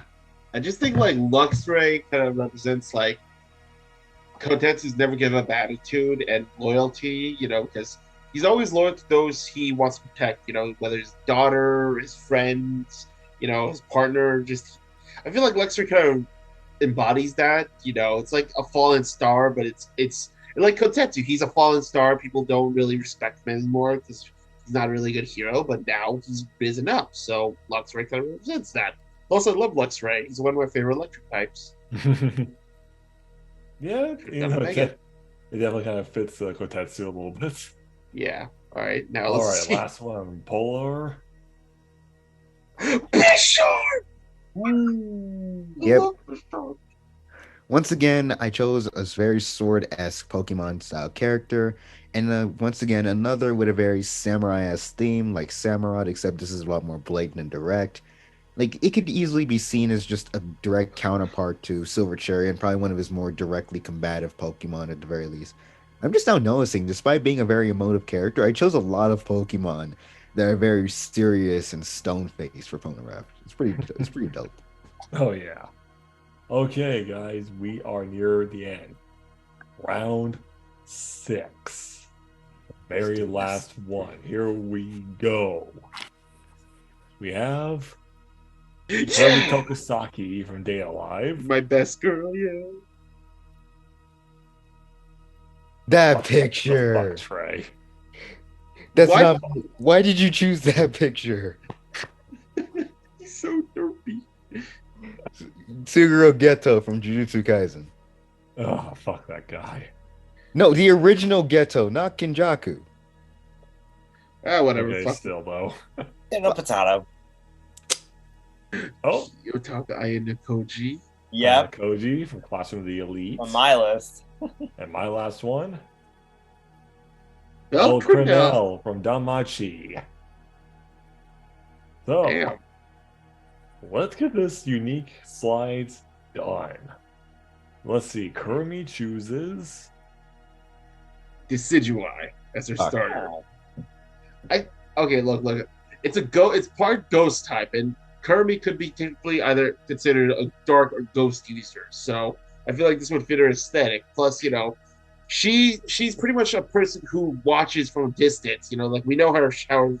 She has her shadows watching everything. So Decidueye could be like her eye in the sky, you know, watching everything. I can imagine her finding a little Rowlet, you know, raising it to become like a sharpshooter like her, you know, with her pistols, with Decidueye and its arrows. You know, I think it'd fit. Plus, I'm a Decidueye fan and a Curry fan. All right, what do you want from me? I thought you were more of a Rowlet fan, but okay. Okay, Dusknoir. Ooh. This Pokemon really fits this aspect because, for those of you that don't know, Suguro Geto, he's a cursed spirit manipulator. Basically, what he does, he essentially Pokemon's cursed spirits. He absorbs spirits, eats them, and he can take control over them. So, of course, all of his roster is ghost-based Pokemon. And Dusknoir is, of course, based off of old folklore of Reapers, if anything. Pretty much taking spirits and carrying them off to the spiritual plane. And I feel like you can easily have a darker twist on this, like say, because in the movie he was like this whole Buddha-esque figure, like, hey, I see these spirits around you. Let me relieve them of you while I build my army, you fucking monkey. And like I can just imagine like some of them having like maybe their dead ancestors or their spirits or a lost loved one, and they think Geto's sending them off to heaven or the closest thing to paradise, when in reality he's just taking their spirit for himself through Dusknoir. Okay. Alrighty, so I am Dark Koji's Talonflame. Flame. Okay, I went with this one for like the colorful aspect because I do see Ionokoji and Talonflame sharing the same color, but I did it for another reason. Talonflame, it can actually like I can honestly see this as a bit like a messenger themed Pokemon. And Ionokoji, he definitely has like some colleagues that can help out with being a messenger. And yeah, I can honestly see like both Talonflame and Ionokoji just making like the same monotone face every time, like during like a conversation, or like when Talonflame is just like done with people's bullshit. Like, why am I doing like this messenger thing again? I can also see it as like a reference to Kawawizawa. True. It was like, Oh, true. Wait. Oh, okay. Alright, so with Bell, this one was definitely interesting, and we shall see how it is. Mega Aggron. Aggron. So yes. I'll be right back. I gotta take the trash out real quick. Yeah. Okay. So as we know, Belle is like a striving to become a hero and an adventurer, and and also I just feel like Aggron, like, first of all, the color design. I mean, come on, it's like you can't be more on the nose with that. I mean, you're not wrong. And I just feel like Aggron and Belle have this tenacity about themselves. Like they will go, similar with a few other ones I've talked about, they will go full out with a bunch of others, and just they are rigid enough, they are strong enough, and they strive to be the strongest that they can be. And I just feel like it'd be good to have Belle like trying to run away from eyes, but Aggron's like, He just pushed. No, but you know what's funny is that Auron, and to an extension, Aggron eat metal. So just imagine how Belle met Auron, just it eating one of his weapons. Like, no, stop it! Just, oh my gosh, yeah, it'd be so good. We are evil. We are so evil. yeah. All right. So the next one for Kurumi, Ooh. Dialga. Dialga. Legendary Pokemon is Dialga. See it. Look, I understand she's Nightmare. You know, she can have a dark ride, but she's also a time manipulator. What Pokemon represents time? Dialga. What Pokemon's deadly like Kirby? Dialga. What Pokemon's badass like Kirby? Dialga. Like, just Dialga. You know, I can imagine her having like primal Dialga though. Ooh, yeah, just roar time. Like, it's like I really like these two, you know, and like this is Kirby's literally her trump card. Just if shit gets serious, she snaps her fingers. You see a temporal anomaly in the air, Dialga just comes out. That'd be sick. I know, right? That's why I chose Dialga. Should we wait for Trey, or should we? We can probably go in, and he'll probably explain it still. Okay. So Ghetto. Cofagrigus. I guess that kind of makes sense. In the sense that. Oh, hey Trey. You guys want to explain Cofagrigus? Me? Yeah, we were gonna skip you. Hell no. Anyways, this one. Cofagrigus. Yes. I chose this Pokemon mostly because not only just their mummified coffin theme, but also because through research I found out that it actually spreads the curse of its own mummification to any person or Pokemon it pulls into its coffin. So can you imagine Ghetto using that as just a torture device against his enemies and shit like that? Like, not only against other sorcerers or curse users that dare oppose him, but their own Pokemon as well. Like, hey, either join me or get the fuck out of my way, or I'm taking your Pokemon. Okay. That's Okay. dark. Alrighty, Ayana Koji, save us, please. Deoxys. I fucking love this Pokemon. Yeah. Honestly, out of all like the legendary or mythical Pokemon I could have chosen for Ayana Koji, Deoxys immediately went to mind. I almost went with Mewtwo, but I decided to go with Deoxys for this one because if you really think about it, Deoxys is very flexible in certain situations. And Ayana Koji, despite looking like unamusing and original as a guy who practiced piano and calligraphy, he can actually do a lot of surprising stuff. Like he's pretty fast for someone that's like very lanky. He's pretty strong too. And he can be quite defensive in his fighting style as well. Mm-hmm. So I think this one can actually represent Ayana Koji's true potential. Fair.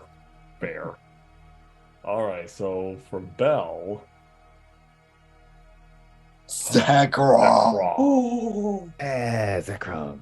Oh yes, I mean especially like with when Belle unleashes his true nature, his true power, and it actually goes like berserk. It fits Zekrom. I just like so would love to see this done, and including that with like if Belle was able to transfer his like eraser cannon firebolt style into Zekrom, that would be It'd be like giving Godzilla a run for his money. I would have to say that. Damn. So next up for Kurumi. Lightbird! Yeah. Because think about it, Kirby loves cats, so I can imagine her finding a purloin out in the wild, wanting to catch it, and evolves into Lightbird. I can just see like Lightbird's always there to like help add intimidation for Kirby, or just like when Kirby's like talking to Shido, like you see she's petting Lightbird, and Shido's like trying to talk, like, can you ask that, your Lightbird to just, not be here? It's kind of scaring me. I can also imagine Lightbird just like snuggling up to Shido too, like helping out like with them bonding. Like I think like it looks either like bonding or like Kurumi still trying to devour Shido in a way. Jesus Christ. But yeah, like just Lightbird, and plus it's a dark type and it fits, Kirby's kind of aesthetic with power. So it's an obvious choice, Okay. So right. Ghettos. Bayonet! I chose this one because apparently, based off its lore, it's based off of actually voodoo and cursed dolls, if anything. Even in Pokemon lore, being rumored to have been like dolls kids would throw away, and actual cursed energy seeps into it, reanimating it into life. Like, you can canonically make this an actual Jujutsu Kaisen thing, and Geto could own it. I could also see that being a Pokemon that Nobara owns too. Oh my god, I would. Jesus Christ, imagine Maki seeing Nobara's having this Pokemon, like, god damn it. So, Koji. Metagross. Mega Metagross. Because, like I said before in top 10 Pokemon, Metagross is a supercomputer. It is smart. And Koji, he is freaking smart to the point where it's scary. So I can honestly see him like raising a bit of a bell to him. It's like, okay, you definitely got potential. He just sees it using takedown. It's like, yeah, you definitely have potential. It's like, it also shows like Koji in a way, like someone that you'd never expect, like a very unamusing guy, just like doesn't want to do anything. But when it evolves to like Mega Metagross, watch out. Do not mess with him. And that one, it's one of the other two Pokemon that honestly fits Koji the most. Like, that is true. Oh yeah. So bells will have to be Tyranitar. Yes. Because this one he's literally has a raging monster inside of him. Because spoiler alert, he is the grandson of Zeus. So it kind of fits in a way. I mean, and also like, you could totally easily have this like based off with Bell's fire bolts or like his like magical style and what he does, and just trying to be in an immovable fortress, which is what Tyranitar is. So yeah, it was kind of like easy brain for that one. So easy enough, Tyranitar has to go to Bell. Nice. And then for Kurumi next, as we got Luxray. Again. Because come on, it's also another kind of cat-like Pokemon. Like I can imagine, like along with Purloin, she sees a Shinx, and she's like, "Oh my god, you're so adorable!" So she catches it and becomes a fierce Luxray. Like, can you imagine Luxray backing Kirby up when she fights Origami and Toka, just launching lightning after lightning, and even taking out some of the Bandersnatches? Like, that'd be cool. Like, I can even imagine like Shido like gets kidnapped by Luxray and be taking Kirby, and when he brings him to her, she's like, "Good boy, good Luxray." And Luxray's right there purring, and she was like, "That thing can purr?" And Luxray's like, "Okay, never mind. Sorry, my bad." Exactly. So I swear, she's gonna have more cat themed clothes. Like, she's definitely gonna have cat clothes. Oh yeah. So that's for current. Okay, so Ghetto gets Haunter, yes. Not Gengar? Nope, Haunter. Specifically because apparently if it licks people, it drains the life force of whoever it licks passively. This is actually canonically a part of its creation too. There is a yokai, I forgot what it was called. I think a Dai or Philippine or something that canonically licks people to drain their life force and shit. That actually kind of works. Wish it was Gengar, but okay. Nah, the best curse is for the best cursed spirit user. So I have a Koji. Cat turn. Yeah, Oh, this is like this Okay. is a bit of a weird choice, but I kind of went with Cat turn because, well, I had to think of like a dark type Pokemon that could look intimidating, and Cat turn is literally one of them. Because you really think about it, I look at the Pokedex lore. Cat turn tends to like to follow people and hunt down with the prey. And I know Koji, if you really think about it, when it comes to like with all the exams and all that, and to the extent going after Rion, he waits for the right opportunity and strikes when you least expect it. Yeah. All the while having that glare monotone look that is pretty frightening. Which also makes sense because Cat turn in a way, it's a scarecrow. And that thing could be like, that thing looks savage. Yeah. Plus, I can imagine like both Ayano Koji and Cat turn just throwing hands. True. Yeah. All right. Yeah. And for Bell, yep, Mighty Ooh. Yena. Again, Dark first Wolf. of all, color schemes. Yes. For Christ's sake, look at it. Yes. But I just think it just works because, and this may be going off like a little bit of a tangent with a Danmachi Bridge because Ainz kind of sees Belle as a little puppy dog in that version. Yeah. And so this actually kind of works for him, and plus like how like agile they both are. It could actually technically work if he's ever in the dungeon or in a fight or in a skirmish. It can definitely be a close secondary like attack that he can actually use. So yeah, I mean it was easy enough. I had to choose Mighty Yena for this one. Nice. Alrighty, we are almost there. We are down to the last two of Pokemon. Here we go. Here we go. Kirby, Kirby. Your next Pokemon is Mega Gengar. Gang. Again, Ghost type. Plus Kirby's known to be for pulling pranks sometimes. We've seen that her clones can also pull pranks. So I feel like she would have a Gengar that likes playing pranks, and they both play off each other. And plus, I feel like Kirby sees kind of like Gengar as an abandoned Pokemon, like she was abandoned, so she would take it in and it'd be a powerhouse for her, And plus, I can just imagine Gengar is always like teasing Shido as well, like, come on, go to her, go to Kirby, you like her, come on, you like her, and he's like, oh God, can you tell Gengar to stop, please? I don't know why. I could also see Gengar just like teasing and pulling pranks on Kirby as well for some reason. Oh yeah, true. So Ghetto is second to last. Why? Yep. 3 times we had the Sidwai. Holy crap. Look, this is the only starter Pokemon there we go. This is the only starter Pokemon that's part Ghost type, all right? There's another one, Skeledirge. Fuck. Okay, never mind.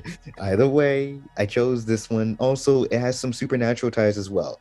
It's based off the owl, which, according to certain myths and legends, does have ties to supernatural itself. And also, I feel like it ties in with Geto's whole character arc before leaving Jujutsu High. Jesus Christ. Basically, I can imagine this being his only Pokemon before leaving. And it represents Robin Hood rebellion, similar to how Geto rebelled against Jujutsu Society to protect curse users against, monkeys that just didn't know what the fuck they were talking about and indiscriminately murdering even children with curse powers. Oh. Yep. Yeah, actually, yeah. Alrighty then. So, Ayana Koji. A Talonflame again? Huh. I mentioned Talonflame earlier. Yeah. Well, he gets 2 then. Yeah, so like it could be either. I will say this: it's either like it might have been either Alakazam or Inteleon. It's either one of those two. Oh well. Oh well, I'll talk about the last two later on. So Good. All right, Bell. Blaziken. Yes. Like this has to work because a lot of Bell's fighting movements revolve around fire, and it actually works for a starter. Because I mean, the guy still wants to be a adventurer hero, and when he learns about magic for the first time, there's a little skill he has called Argonaut, which actually can amplify one's own power of an element, which is Bell's case fire. So I mean, Blaziken had to be an easy choice, especially for like the fighting types and hand-to-hand combat that Bell is good at. So the training montages can actually be good instead of him getting his ass kicked by eyes all the time. Jesus. Alrighty, here we go. Here we go. For Kermie, Last Pokemon, Gliscor. Gliscor. Yeah, I mean, it's pitch black. It's a deadly beast like Kermie. I mean, like I can imagine like Ligar, finds infatuation with Kermie and eventually wants to grow up to become a Gliscor to be useful. It's like just imagine in the dark, like when Kermie helps get Nia out, Gliscor is right there flying in the dark. Like that would be terrifying. Gliscor is pretty much an embodiment of Kermie's ferocity, so I just think it would work, plus I can just imagine like Gliscor always hugging Kermie, because he likes her, and she does like oh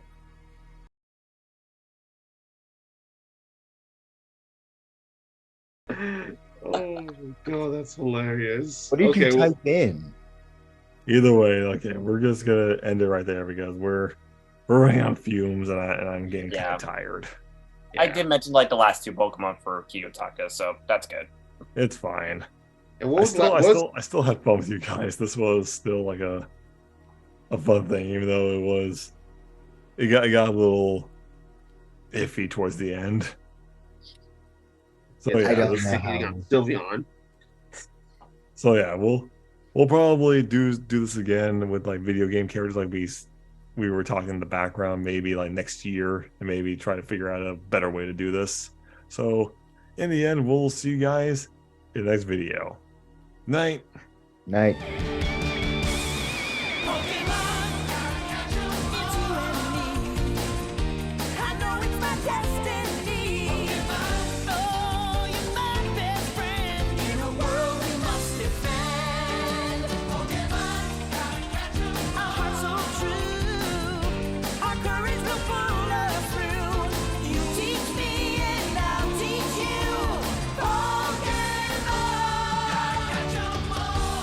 Catch 'em